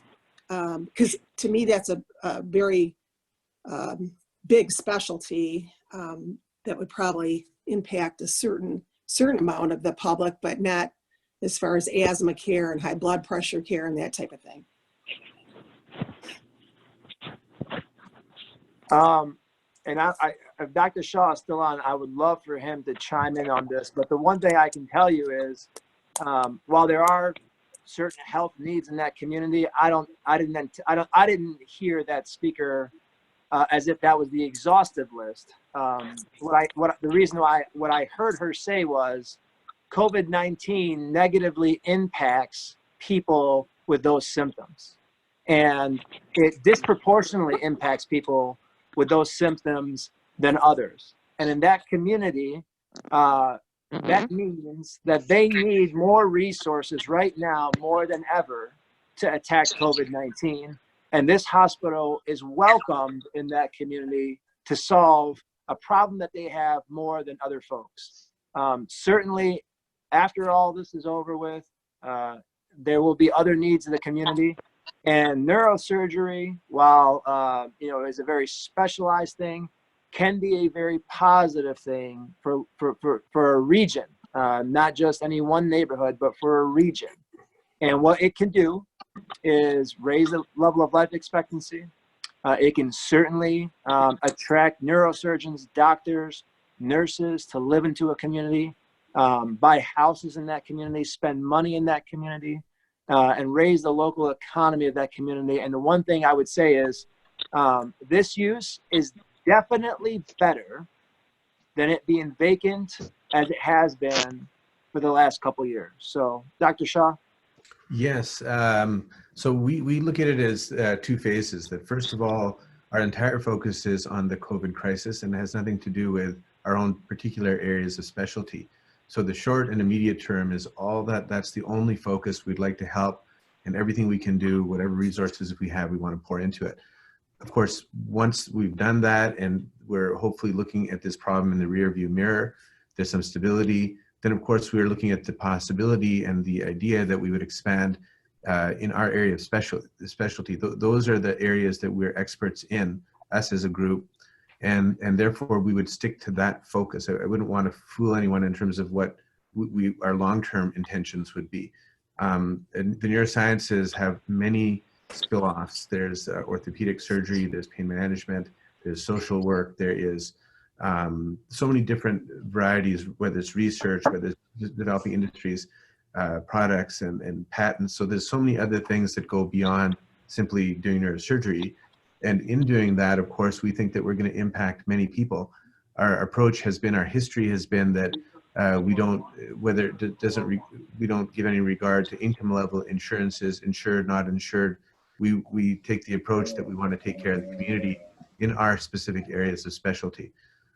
So our hope is that definitely in the long term, if this works out in the way that perhaps it could, that something similar to what we did in Flint, similar to what we did in Warren, would then expand into Lincoln, the Lincoln Park area, and it would become something, I hope, very special for the community. But the ability to do every last area of medicine, of course, that's not really in the vision per se. Okay, thank you for all your answers, and thank you, Madam Chair. Okay, Madam Commissioner, Chair. I'll put you on the list there, Commissioner Scott. Yes, thank you. Okay, I'll put you on the list. Okay, Commissioner Dobb. Thank you, Madam Chair. So I'm having some internet connection issues. Can you hear me okay? Yes. All right, so I apologize if I break up a little bit. I've just got two questions. The first one is regarding the timeline on when the hospital would transfer over into the neurology hospital from just being for COVID patients. Is there a specific date that we're looking at, or would that be based on like the number of cases that are in Wayne County or in Lincoln Park, or how is that going to be determined? Madam Commissioner, it is intended to be flexible. And the reason why is because we just don't know what we're dealing with. We don't know when the coronavirus, will subside. We don't know exactly when we will have a vaccine, okay? And so, that is dependent, and we don't know how active people will adhere to, all the social distancing guidelines. And so it's going to be very, very difficult for anybody to pinpoint a date and time. But I'll try to give Dr. Shaw as much, leeway to answer the question as possible. But I do think, in this regard, more than most, we need a lot of flexibility. My only concern is that we would transfer over to neurology prematurely. And I don't, I'm obviously not a doctor, I'm not a healthcare professional in any way, but I have heard some concerns about, it is, the curve is flattening now, but COVID coming back sometime in the fall or winter. So I'm just a little worried about if we get this up and running, we take in some patients, and then we think, okay, it's going away, we're good, transfer the hospital over to neurology, and then it comes back. And, then we're kind of in that situation. So that's the only concern I have with that. So I don't know if there's anyone who wants to address that. I can perhaps, chime in from my perspective, Commissioner. The priority of this project, first and last, is the coronavirus issues. It has nothing to do with, it's neurosurgery or anything else that we might do elsewhere. So it will, in perpetuity, that's the primary reason for this project.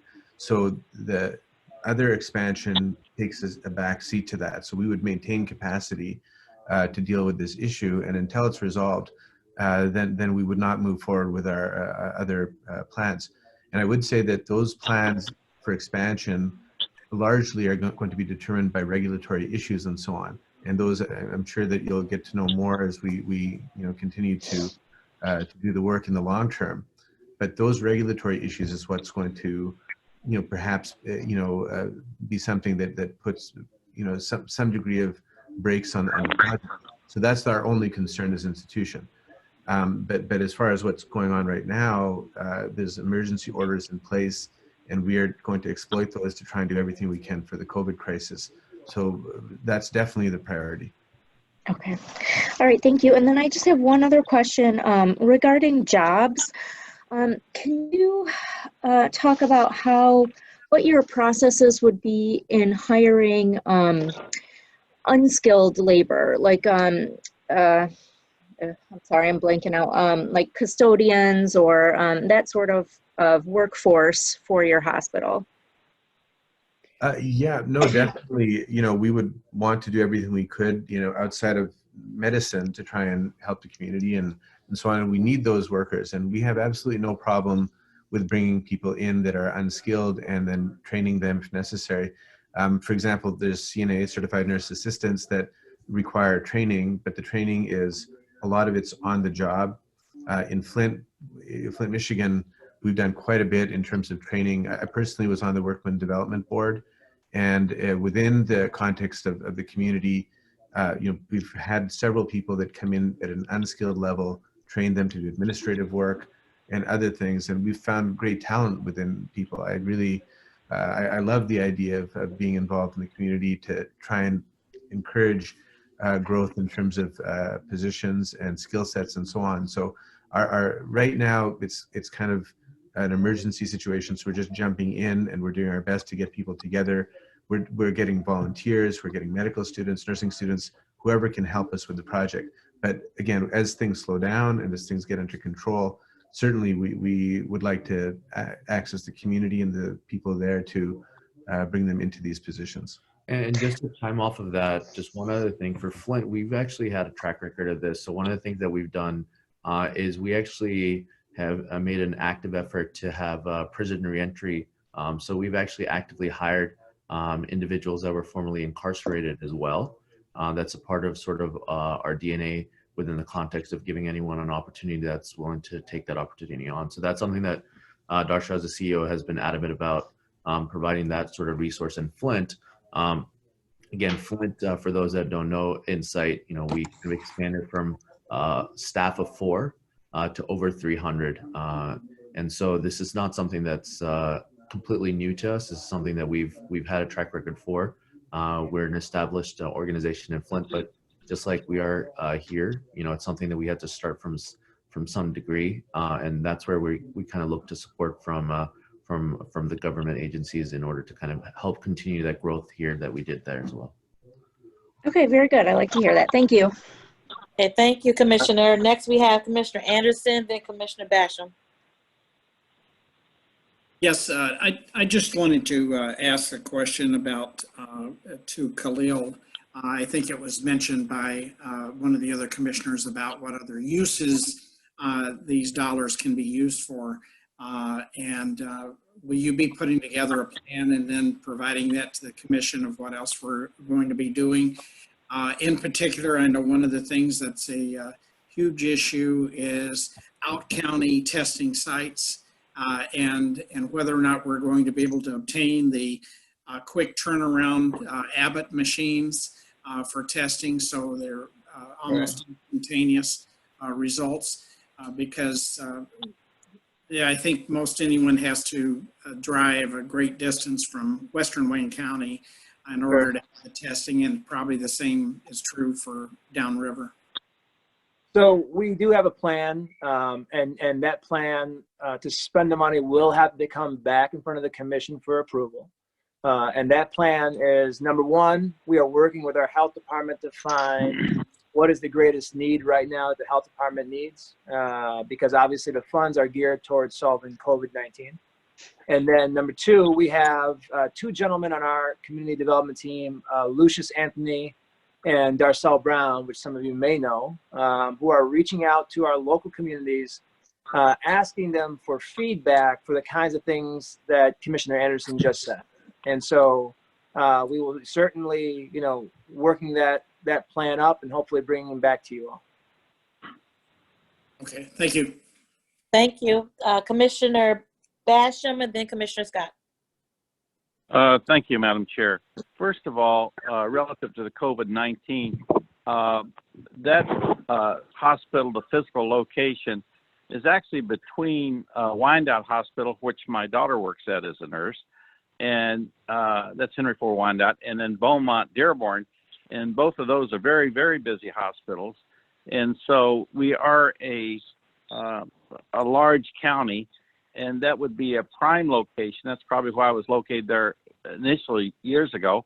But I'm absolutely in full support of that. But also relative to, and that's for the COVID-19, but also relative to the air quality issues that was spoke about one of the commissioners had brought up. But it's also, that hospital would serve places like Southwest Detroit, River Rouge, Ecorse, Wyandotte, and also Lincoln Park, and probably Allen Park. So it's a location that, if you look at the air quality around Marathon, around the steel mills, the air quality is terrible, and there's more cases of children having asthma in other locations. I mean, it's a prime location for reopening for a number of different reasons, but number one would be to deal with the COVID-19. So I'm actually absolutely in full support of it. Thank you. Thank you, Commissioner. Commissioner Scott. Thank you, Madam Chair. Some of my questions have been answered, but maybe Basham just mentioned this, but I'm wondering if they can go beyond, if patients can come in beyond that little service area that he mentioned. Yeah. Beyond the areas, you're saying beyond neurosurgery or the No, physical? the COVID patients and stuff. Geography. No, geography, we would be ready to accept them from anywhere. We know that Wayne County is absolutely the worst hit in the state, among the worst in the country. So definitely we're expecting most to be coming from Wayne County, but we'd be prepared to accept them from everywhere, largely taking transfers from any hospital that feels that they need to decompress. Some of the other field places that are set up are not really hospitals. They're more like step-down facilities. So exactly. I think we'd be able to handle a lot more than that. Okay. I guess this is for Kalea. Can this monies be used for people who may not be able to keep up with food, for rent and different things, since it's community block grant dollars? I think to the extent that we've spent community block grant dollars like that in the past, I think the answer to that is yes. To the extent that the federal guidelines continue to come out, we have seen food distribution be a common theme some places throughout the CARES Act. So I do think those things could be eligible, but I always want to just wait until the next CARES Act comes out to give us sort of the list of things that you know I can give you sort of good definitive answers on. Okay.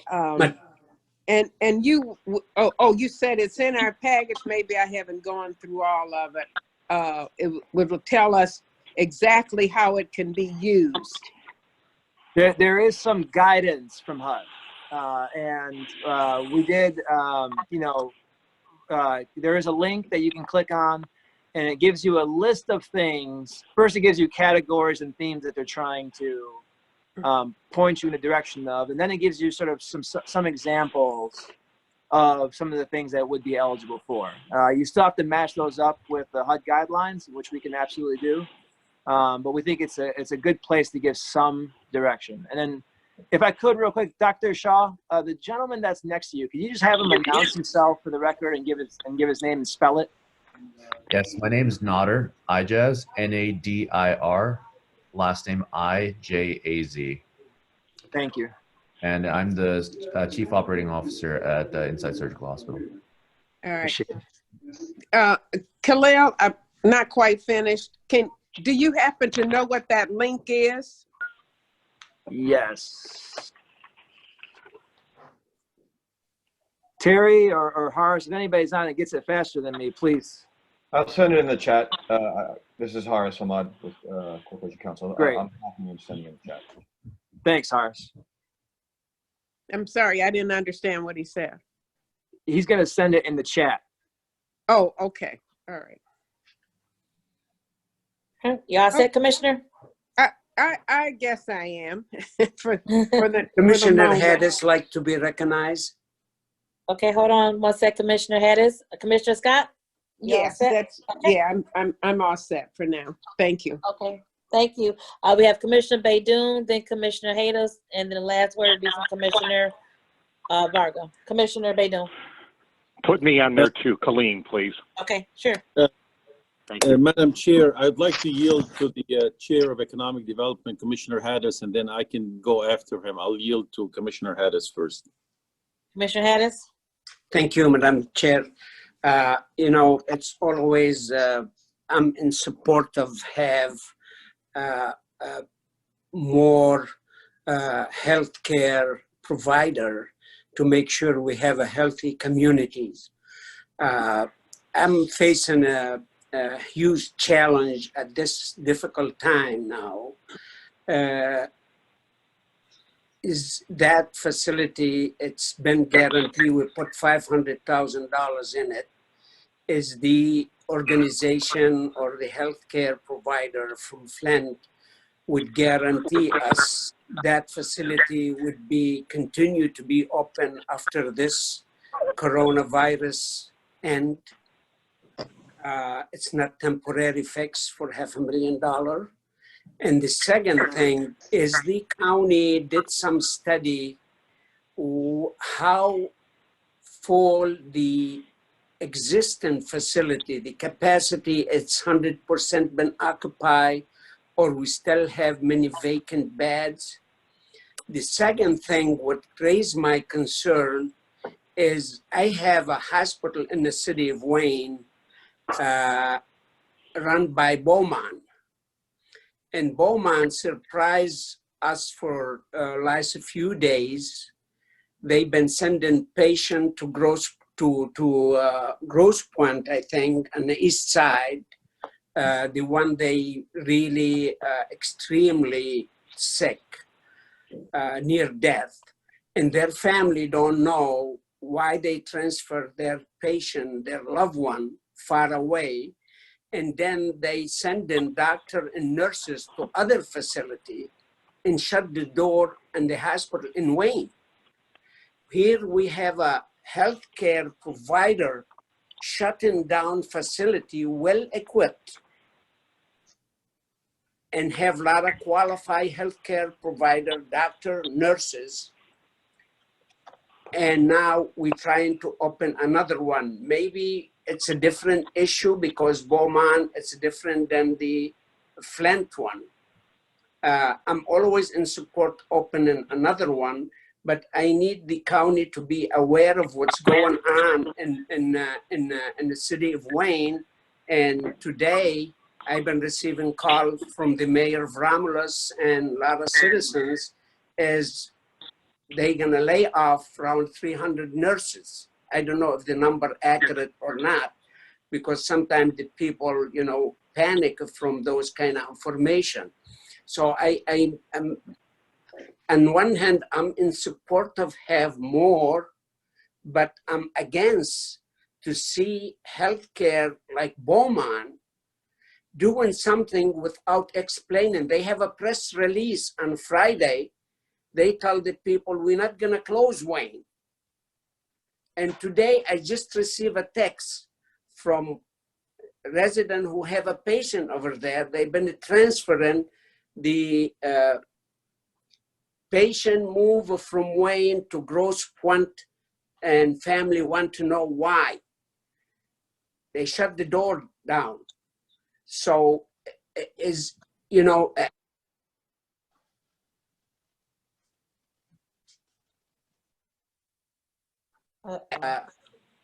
did you lost me for a second? No? Yep. Okay. How can we do the right thing? You know, but my responsibility, we have 7-8 community depend on the facility in Wayne. I don't want the healthcare provider like Beaumont turn their back on a low income area and put all their effort in a high income area. You know, I could be wrong on that, but they didn't give us any reason. I like the county to step in and help me find out from Beaumont what's their plan. Right. Okay. We can do that offline, Commissioner. Did you have a specific question for Insight? And on the side, I'm for opening more facility, definitely in this situation. And I want to say something, Madam the Chair.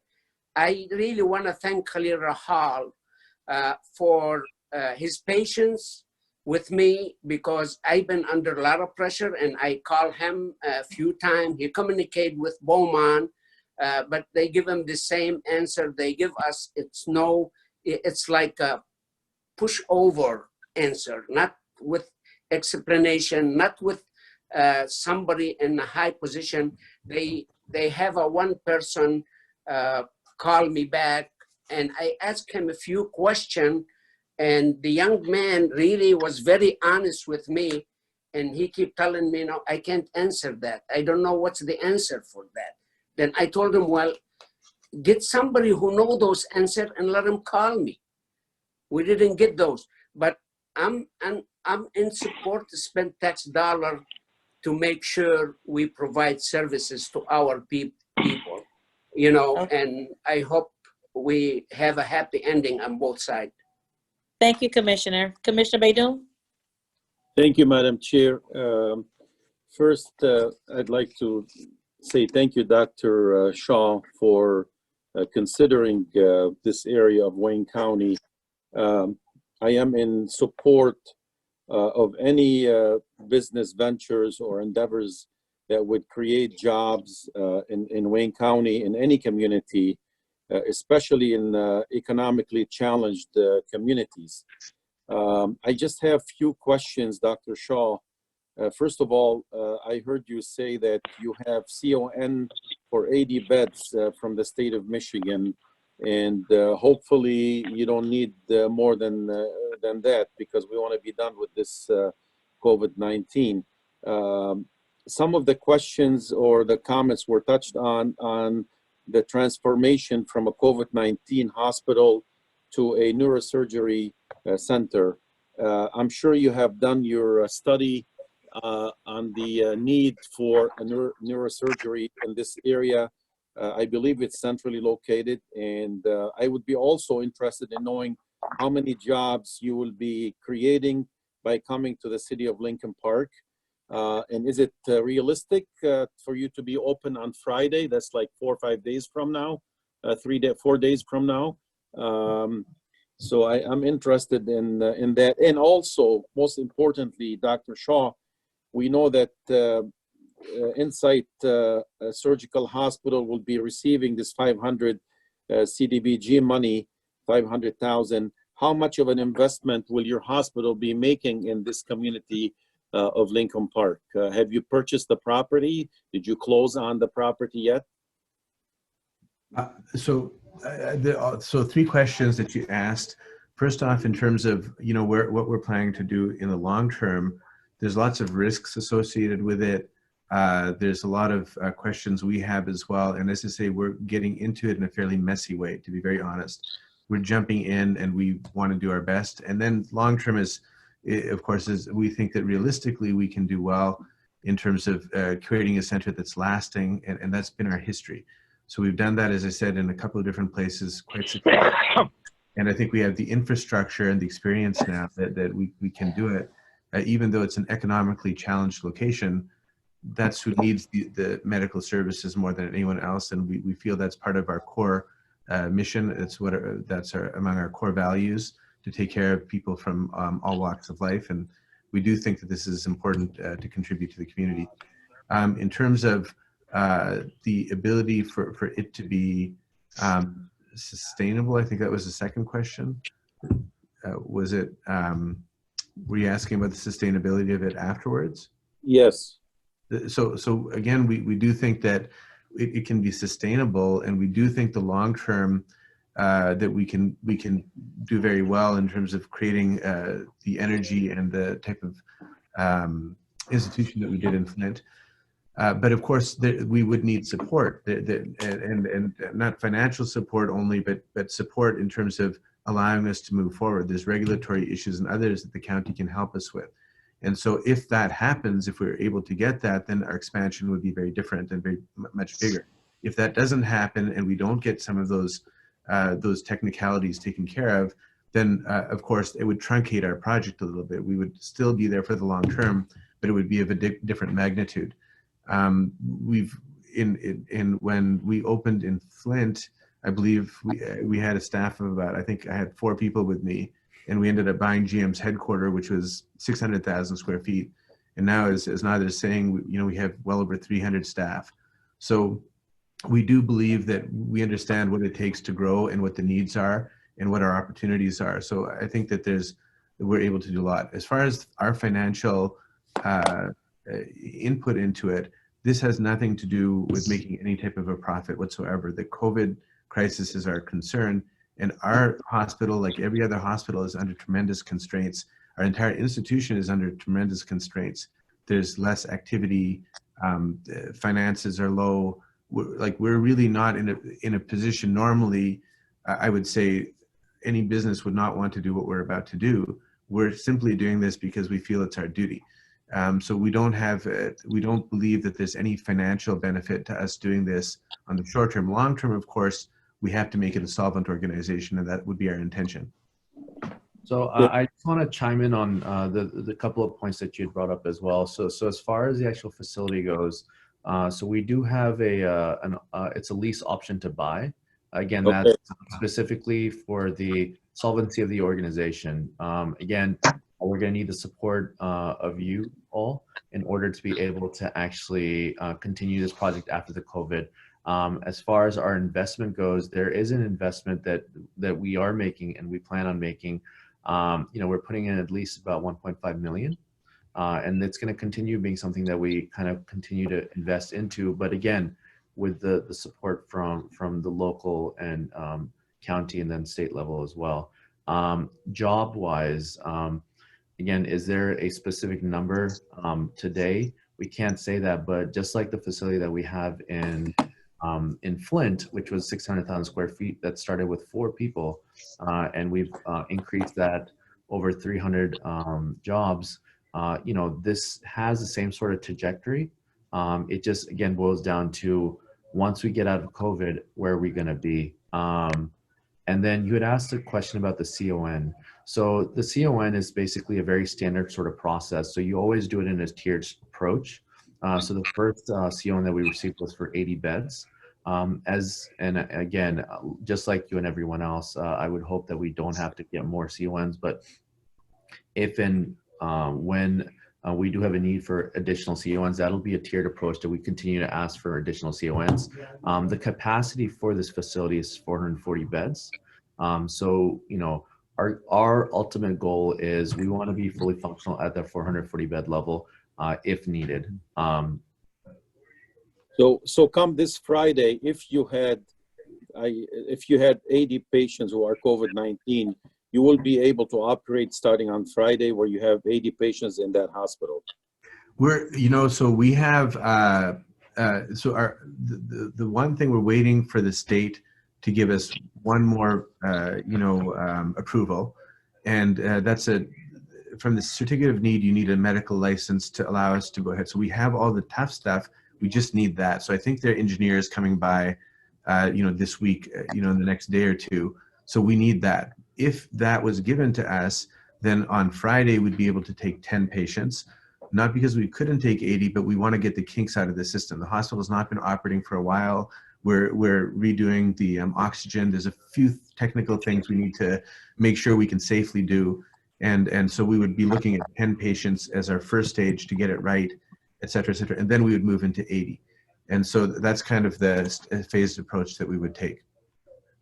Thank you. By the way, this hospital has a special place in my heart. This is where my firstborn, my oldest son, was born 30 years ago. So I will be supporting this again. Like I said, any economic development into a challenged community anywhere in Wayne County is welcome, especially if when it comes to the healthcare industry, by making communities healthier. And like Commissioner Basham mentioned earlier, this location is in the heart of Pollution Alley, if you want to call it Pollution Alley, Southwest Detroit.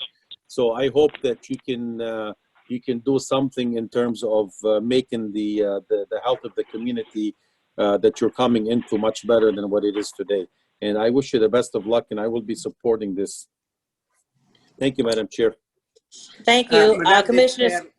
Madam Chair. Madam Chair, before you hold on one recognize- second, Al. Hold on one second, Al. Yeah, I got Commissioner little Scott. more information, yes. Yes. Oh, thank you so much. Just a couple more. I just want to ask Dr. Shaw and Dr. Nader, are you a part of Insight Recovery there almost to Flint? No, Insight Recovery, I think that they are, it's a different group. They're That's a involved. different group. Yeah, not us, no. Okay. And now to Khalil. Just recently, the governor has appointed the lieutenant governor to chair a task force on disparities. And we've been talking about disparity as long as I am old. So I want to know if any of these dollars can be put into this group to make some decisions on doing something with the disparities. We'll look into it. Yes, ma'am. You'll look into it? Yes, ma'am. All right. Thank you very much. I want something done this time. We've been talking about disparities, as I said, as long as I am older. So I would hope that this would be something that would be like number one on the list. And I would Yes, ma'am. appreciate it.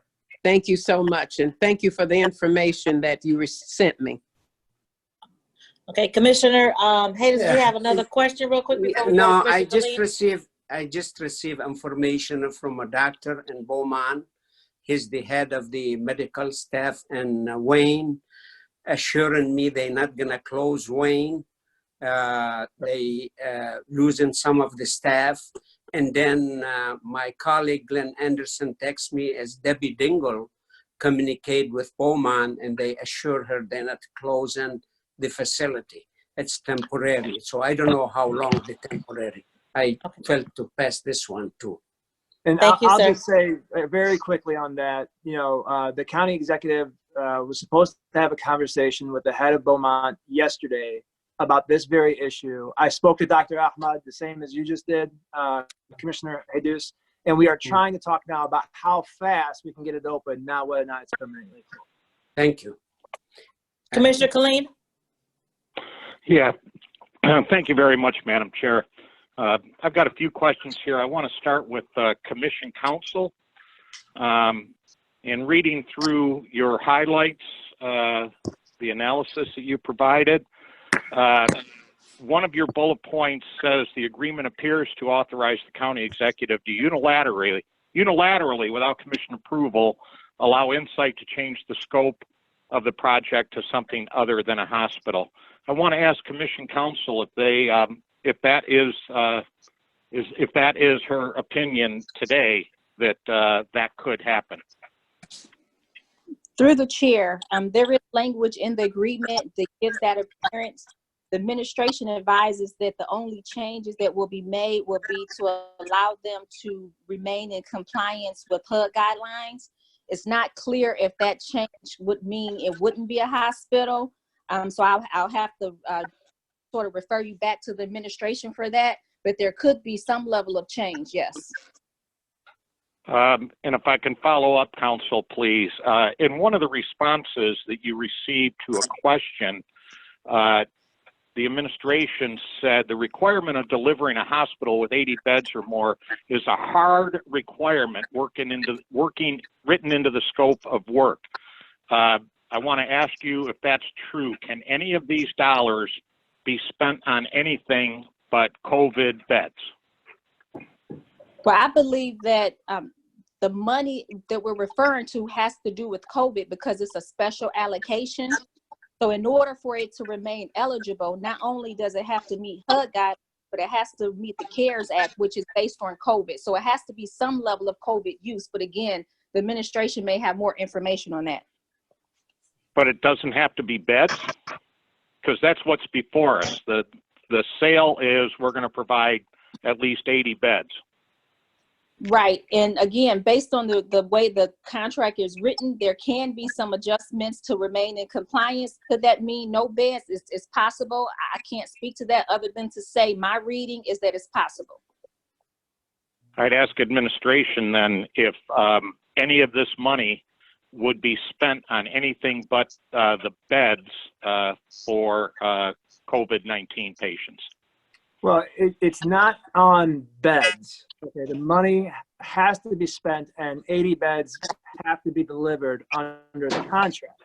which is, you know, they have to deliver the ability to give 80 beds. Whether they use the money on the mechanical system to be able to deliver the beds or the beds themselves needs to be, you know, it needs to be sort of left up to the doctors to be able to do. But they have to deliver, you know, the ability to have 80 beds for COVID-19 patients.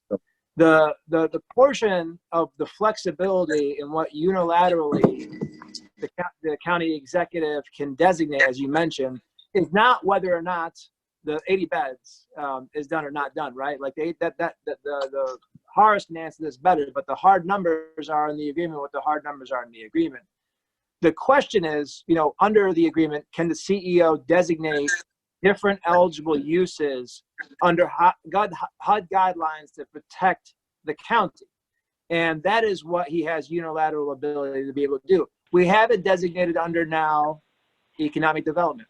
It is possible it could be designated under public services. It is possible it could be designated under something that we have in the CARES Act right now, or something that may be defined in the CARES Act later on. Well, I And so the understand there's unilateralness- different categories, Mr. Rahal. I understand there's different categories. What I'm curious about is the spending of the money directly on beds. Could they spend it on other things that would not be related to beds in here? I can address this. This is Haris Ahmad with Corporation Counsel. First of all, Section 3.07, just to be specific, we added the provision just so that there was no confusion. It specifically says this provision does not mean that a variance for the delivery of a hospital as provided in the scope of work can be given without Wayne County Commission approval. So just to set everybody, you know, at ease about that, it's very specifically written in the scope of work. Actually, specifically says that the delivery of a hospital with 80 beds is required right up front.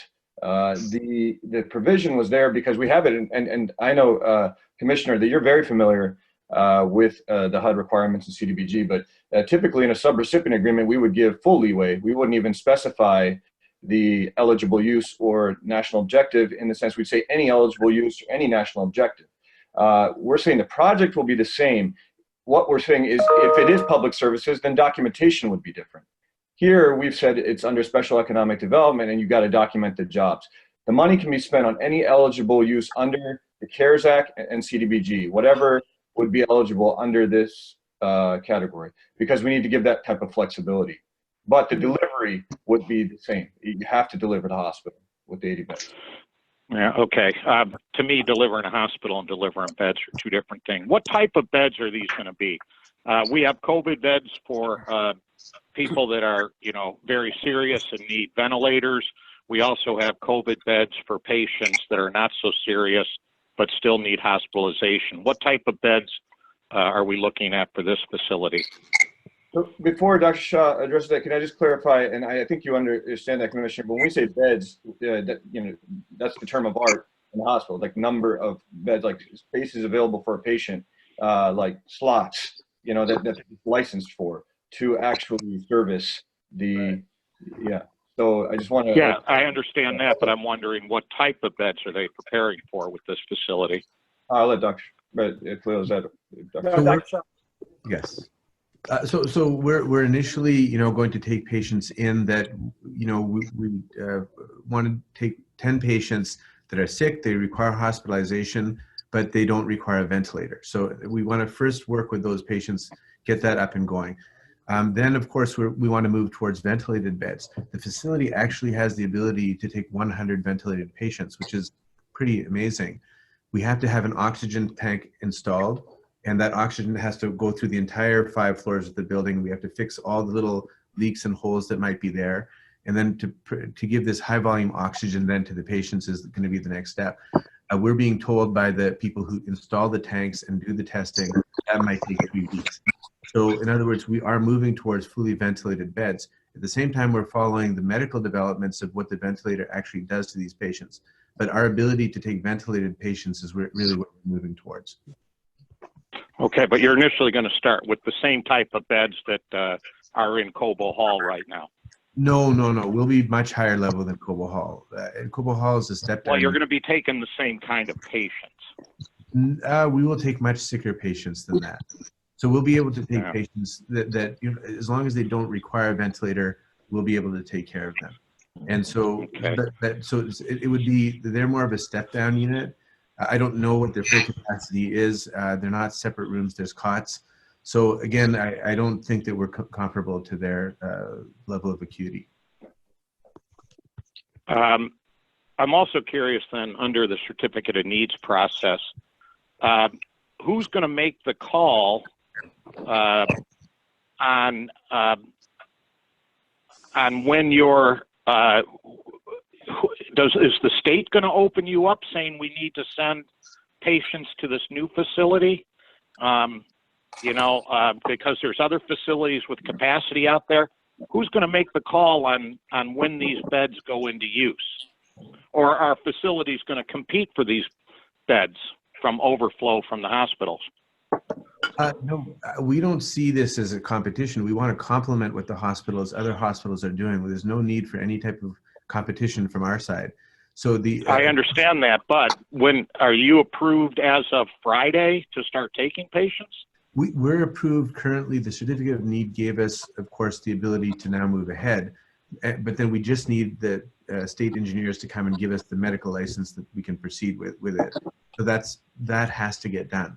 So that's the only barrier that we have, and then we can start seeing the patients. We don't need any further approval from the state or anyone. We would just let the word out in the community that we're available to help, and then we would start taking the patients in.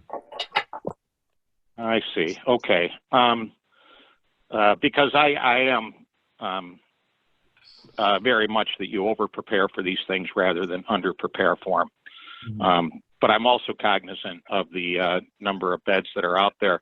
Now, on the question of shifting this over to a neurology facility, and that would be, if the beds are no longer needed, I think is what I heard. Now, I'm aware of what Mr. Rahal was talking about, that, we are still probably a year away from a vaccine. And so this has the potential for being a serious public health issue for at least another year. Is there anything in the contract here that says this hospital could not switch over to neurology until the state of Michigan says we no longer, under the certificate of needs, we no longer see there's a need for beds at this facility? Is there something in the contract that says we're going to hold these beds open until the state for COVID patients and not become a neurology hospital until the state of Michigan says, okay, we don't think we need those beds anymore? This is Haris Ahmad with Wayne County Corporation Council. Again, the requirement is that a hospital will be delivered and with 80 beds and potentially 440 beds as needed. We believe that language, the as needed language, is sufficient to say that they must be there and it's also in the purposes of the CARE Act. So that's also a requirement, that compliance with the CARES Act and this funding that's given. So that's there and that's present, and that would apply to the crisis. Yeah, well, see, as needed, that's that's language you can run a truck through. I'd be much more comfortable if we explicitly said until the state of Michigan, who authorized these beds under the con, says, okay, these beds are no longer needed as an official statement from the state. That to me, that is what as needed means, that we can't convert that hospital to a neurology facility until the state of Michigan says there's no longer a need under the con for these extra beds for COVID. CON itself actually says that, Commissioner, meaning the CON is contingent upon that at the moment. So unless the state sees a lessening of the need, they wouldn't shift the CON over. But let them address it. But there's nothing in a contract that specifically says that, correct? Nothing other than that as needed. Yeah, that concerns me. Thank you, Madam Chair. Okay. As a matter of public record, though, I would just say we wouldn't do that. Like our focus is the COVID issue, and we would not, misrepresent ourselves here. We'd be there for that issue, and there's no other priority except that. So under your business model, then you can go until next fall and not do any neurology in there. We are hoping that, with support, that we will do our best to make that happen. The certificate of need that we've been granted is an emergency one that can be rescinded by the state very easily. So again, we're not in a position to move ahead without lots of approvals and so on, and that's certainly not our intention. But from the second stage, then of course at that point we'd start thinking about how we can, convert to what we really do as our core treatments. To that point, Chair, is there a way that could be stipulated in the contract? Then we would have to have the contract come back to us, and then vote again, have another meeting. So, as always, we can vote the item before us up or vote it down. But to have another contract come before us, we'll have to entail having another meeting to add that language. Commissioner Talamera. Thank you, Madam Chair. Not to belabor this any longer, but I support the rebirth of this hospital for this purpose. And I'm ready to vote whenever you are. I think it's the right move at the right time. Thank you, Vice Chair Talamera. Madam Chair, I still had my hand raised up. So we're still taking questions. I have Commissioner Baidoon, Commissioner Varga, and Commissioner Clark-Coleman. So who's first? Commissioner Baidoon. Madam Chair, thank you. Khalil, you mentioned earlier that this 3.3 is the money from the CARES Act, which to be used towards anything related to COVID-19. So to Dr. Shaw, how much of this 500,000 will you use to buy equipment like respirators, which are badly needed right now, and I don't know if you can find them. Is this something that you would be using the money for? Part of the 500,000 is to buy equipment to operate as a COVID-19? Yeah, there's a variety of uses, and I don't know what bucket we would attribute this 500,000 to, but I can speak to the different things that we need to do. Like I said, that the oxygen has to be revamped. We need ventilators. The ventilators we're hoping that we're going to get from the state and install them, and hopefully there won't be a cost related to that. There's a lot of disposables, PPE. We have to use IVs, tubings, and stuff like that. We have to install a telemetry unit so that we can, monitor people from a remote location at the nursing station. So there's a lot of equipment needs, and then of course there's staff needs as well. The nurses, the CNAs, and so on. And right now, there's a shortage. It's extremely difficult to get people in. People are afraid. So a lot of medical students, surprisingly, they're ready to volunteer and jump in. Younger people planning to come to help the community. So we put calls out for them, as well as nursing students and so on. So you're going to see a lot of mixture between staff and volunteers, and getting equipment and borrowing and begging and taking it from other facilities. So we would plan to use it for whatever can support the process and nothing else, not for any other purpose except the COVID issues. Okay, thank you. Commissioner Monique Baker McCormick, then Commissioner Clark-Coleman. Thank you, Madam Chair. So one of my primary concerns is testing, especially testing of those individuals that are asymptomatic. I haven't really heard much about that. Can you talk about what, if anything, you're going to do immediately to deal with testing? And even, again, people that don't have symptoms really need to be tested so that we know that they're not spreading the virus to others. So can you talk to that, please? This hospital in particular will be taking transfers from others that are already diagnosed and they need treatment. So that part of it is kind of going to be done for us beforehand. We certainly, with our staff and students, volunteers, etc., we have to be prepared to test. And at a broader level, I think the country, that's the solution, that we have to have widespread testing, tracing contacts, and so on. So there's two types of tests that Insight we have currently. One is to test the virology test to detect whether someone has an active infection. So we're going to be vigilant about that with everyone that comes through there. And the second is the serology testing, which has to do with the antibody to see if someone's previously been exposed. If we have students and staff that have previously been exposed and we can detect that in their antibodies, that makes them far more protected against any further infection. There's a strong indication that for the vast majority that one cannot get reinfected. So those are the two types of specific tests that we currently have. We instituted the antibody test in our own institution on Friday, this last Friday. So we have access to that, but there is a tremendous shortage of the equipment and the tests. Okay, so are you saying you're not doing testing or of the general public, or you are?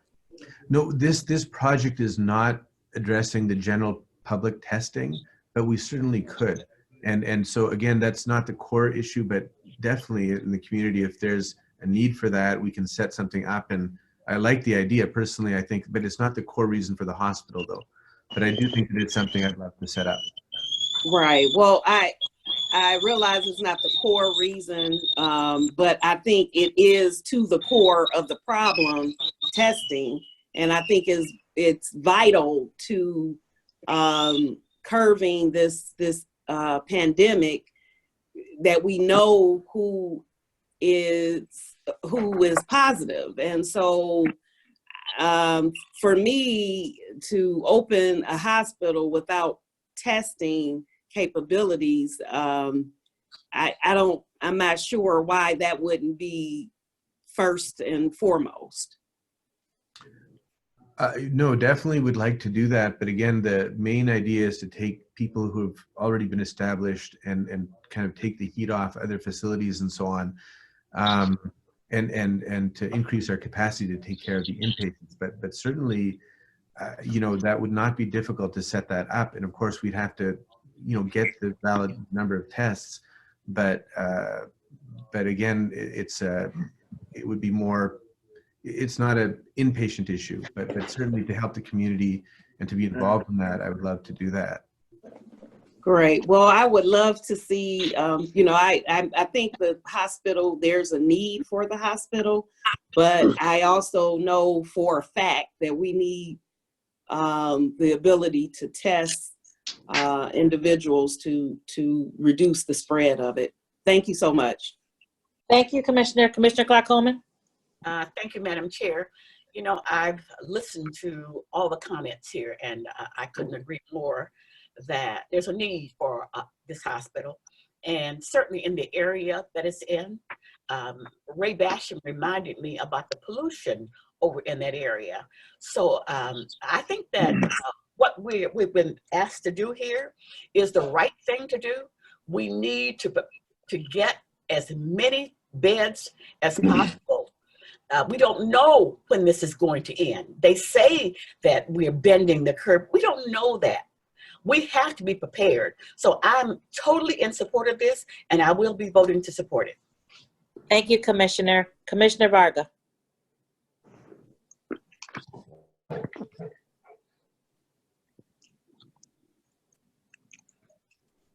Commissioner Varga. She's on mute. Is on mute. Commissioner Varga, unmute your phone. I was a good girl and I had myself muted. I moved the item 15 and like to speak on the issue. Go ahead, Commissioner. Thank you. I really appreciate everyone's understanding of the need for our district, for Southwest Detroit, Lincoln Park, all downriver area. I think the point that Wanda was trying to make was that because people have health issues already, that if they are in trouble, they don't have to be taken as far to an emergency room or to a hospital. They will be right in the neighborhood. And so I believe that everyone has expressed their opinion and support. So I'm going to cut my remarks short, but the need is great and it is urgent. So I really appreciate all of you for asking the questions and for all of your support. I want to thank the executive, Khalil, and everyone who worked on this issue to bring this to fruition. And Mayor Carnes, thank you for offering to cut red tape, whatever you have to do to get this hospital up and running. And hopefully the state will come out, do their inspection, and we'll be ready to roll on Friday. Thank you very much. Okay, thank you so much, Commissioner. Is there some, and I'm sorry, in the interest of time, we're going to go ahead and discuss the rest of the balance of the items 15 through 19. Commissioner Varga will be the maker of those items. Is there support for those items? Support. Okay, thank you. Next item is item 16, Madam Clerk. Item number 16 is requesting commission approval of a 3-year contract with a 1-year option to renew between the Charter County of Wayne and AECOM Great Lakes, not to exceed $351,157.37 to provide Any questions on this item? Any questions on this item? Commissioner Palomero? Thank you, Madam Chair. I request to be the maker of this motion, please. Duly noted. Next item 17. Item number 17 is requesting commission approval of a 2-year contract between the Charter County of Wayne and Toby Construction. Any questions on this item? Any questions on item 17? Next item. Next item, item number 18 is requesting commission approval of a retroactive modification number 1 to a 10-year lease agreement between the Charter County of Wayne and Algonquin Jefferson Properties at a monthly rate of $29,325 to provide 20,700 square feet of office space and parking for probation officers and staff employed by MDOC. Any questions on 18? This is a facility for our probation officers and our probationers. Any questions on this item? I think Commissioner Anderson. Madam Chair, this actually was the last item. I just had a quick question. If there's anyone there from DPS that could answer the question about the type of guardrails. Are we now using the safer guardrails? Can anyone tell me that? Might be here from the administration. This is on item number 17. Is there anyone Yes. from Public Services who can answer that question?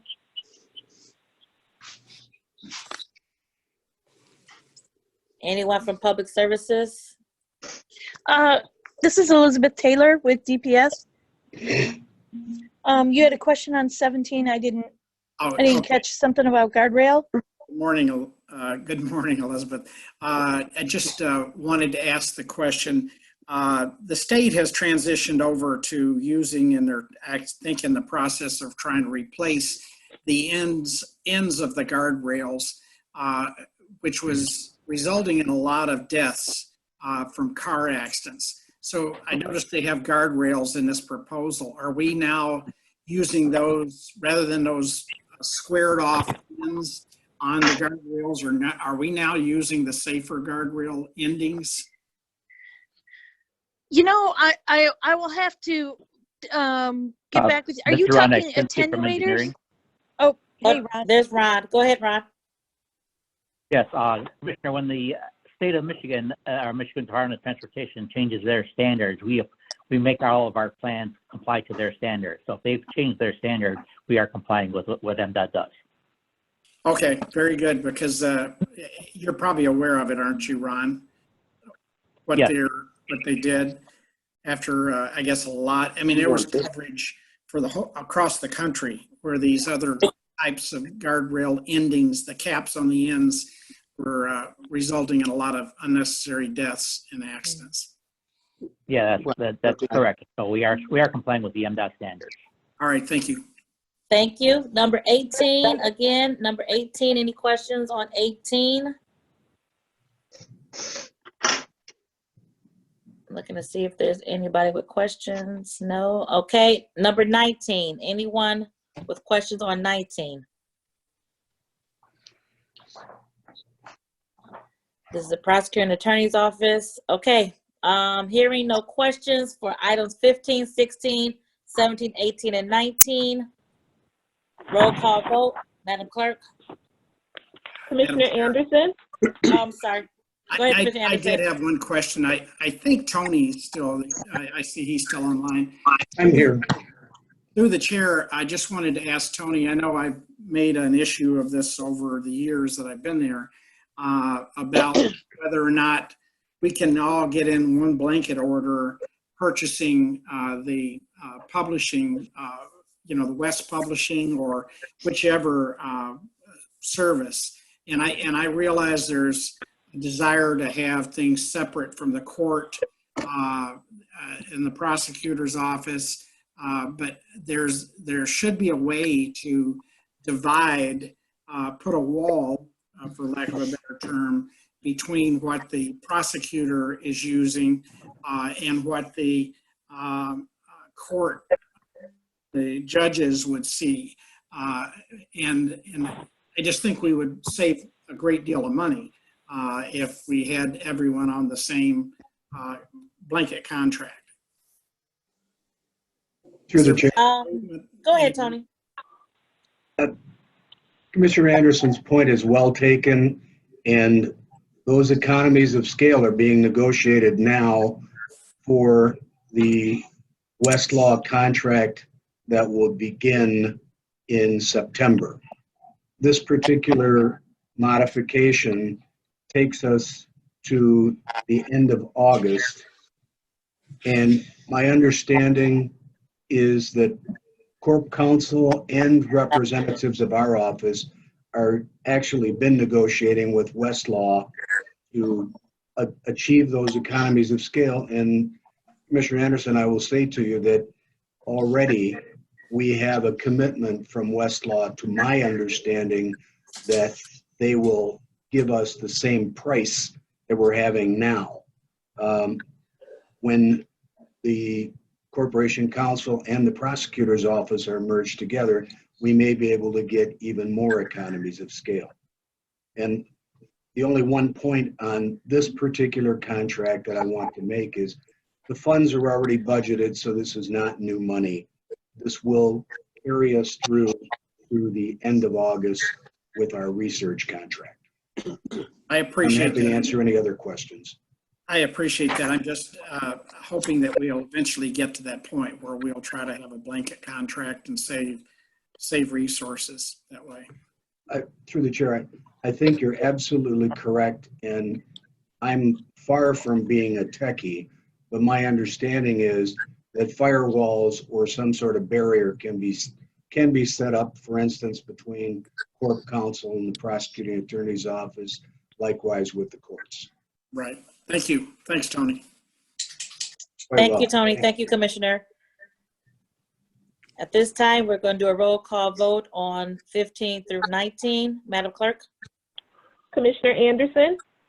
Yes. Commissioner Basham? Yes. Commissioner Baydoun? Yes. Commissioner Clark Coleman? Yes. Commissioner Daub? Yes. Commissioner Hattis? Yes. Commissioner Killeen? For clarity, are we voting on the entire addenda here? 15 through 19? Yeah, my vote is yes, but I would like to be recorded as a no on 15.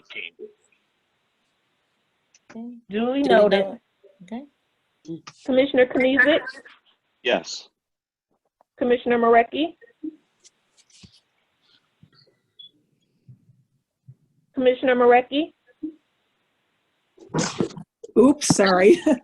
I'd like to be a no on 15 and a yes on 16, 17, 18, and 19. Duly noted. Commissioner Baker McCormick, Yes. Commissioner Scott, Yes. Commissioner Varga, Yes. Where is Berger? Uh-oh. Varga, Commissioner this is your item. Yes. Okay. All Can you right. hear me? She's yes, we can hear you now. Hear me? Yes, go ahead. Did you Okay, get that? I said yes, yes, yes. Okay, thank you. Vice Chair Pro Tem Ware, Yes. Vice Chair Palomera, Yes. Chair Bell, Yes, motion carries. thank you. We're going back to the original agenda now. Yes. Okay. Back to next page 7 of the agenda. Testimonial resolutions and certificates of appreciation. There are none listed. Item C, memoriam. Madam Chair. Yes, Vice Chair Pro Tem Varga. Where? Thank you.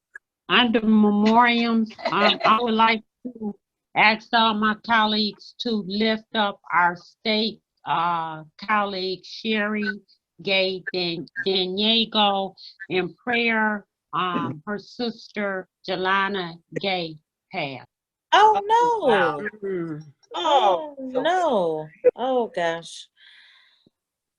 Thank you for that information, Commissioner. Oh gosh! I'll take the name over to you after the meeting. Thank you. Thank you for that. And let's keep the families of all of the victims of the coronavirus in our prayers. There's been so many. So we just want to keep all those families in our prayers and send healing prayers to those who are still in the hospital fighting through it. We ask that they get through it victoriously. Are there any other names to submit at this time? Yes, there is. Commissioner Clark Coleman?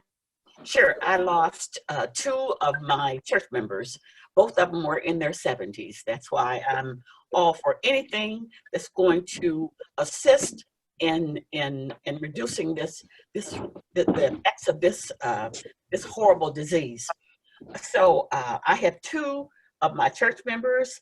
One is Willie Richardson, and the other is James Jackson. They both died within 12 hours of each other. They both have wives and families here. And so I'm asking us all to lift them up in prayer. I'm still dealing with that because they're very, very close friends of mine. Very close. So sorry for your loss, Commissioner. Please type those names in and send them to the clerk at your earliest convenience. Sure. Madam Any Chair, other names, Commissioner Baydun? yes, I do have one person, a Dearborn resident. He passed away this past weekend from COVID-19. Haj Muhammad Zuhair Olabi. He was admitted to Beaumont where he died within a few days after admission. I extend my condolences to his family. Thank you, Commissioner. We will send Madam their Chair, prayers. Yes.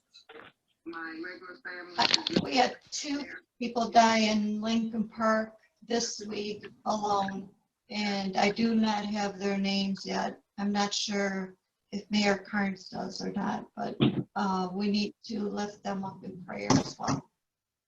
Thank you. We will do that. Also, let's pray for our very own Terrence Adams, whose grandmother passed away. Oh, Keep yeah. Terrence and his family in our prayers.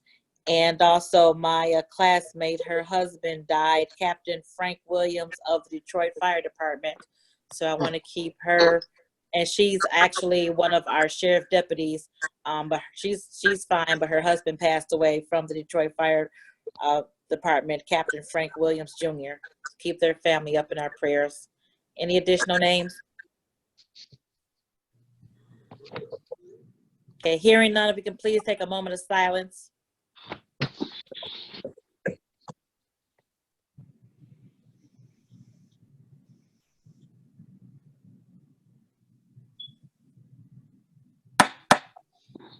Thank you, everyone. At this time, we'll go to the next item. Next item is reconsiderations, There are none. Next item. remarks by members. Any members wishing to give remarks? And just jump in. Any members for remarks? Again, I think we just want to keep everyone in our prayers. Pray that this coronavirus passes us by quickly. Pray for those who are in the hospital. Pray for the family members who have lost someone. And for the foreseeable future, we'll continue to do our meetings by Zoom until the stay-home order is lifted. Just for FYI, the governor asked Lieutenant Governor Gilchrist to convene a task force on the how COVID-19 is affecting the African American community. I am on that task force, so I will. Our first meeting is Friday, so after that meeting, I'll keep all of you informed as to what we're going to do with that. Thank you for that suggestion, Commissioner Scott, about some of our CDBG monies being towards this effort. So I'll keep everyone informed as we determine how we can best affect the hardest hit community, which is unfortunately the African American community with the COVID virus. Any additional remarks? Excuse me, Madam Chair. Is that just for COVID? I thought it was for disparities, period. I think this for just COVID and how Just COVID is ravishing our community. So, Okay. but I'll get more clarification when we have our first meeting on Friday.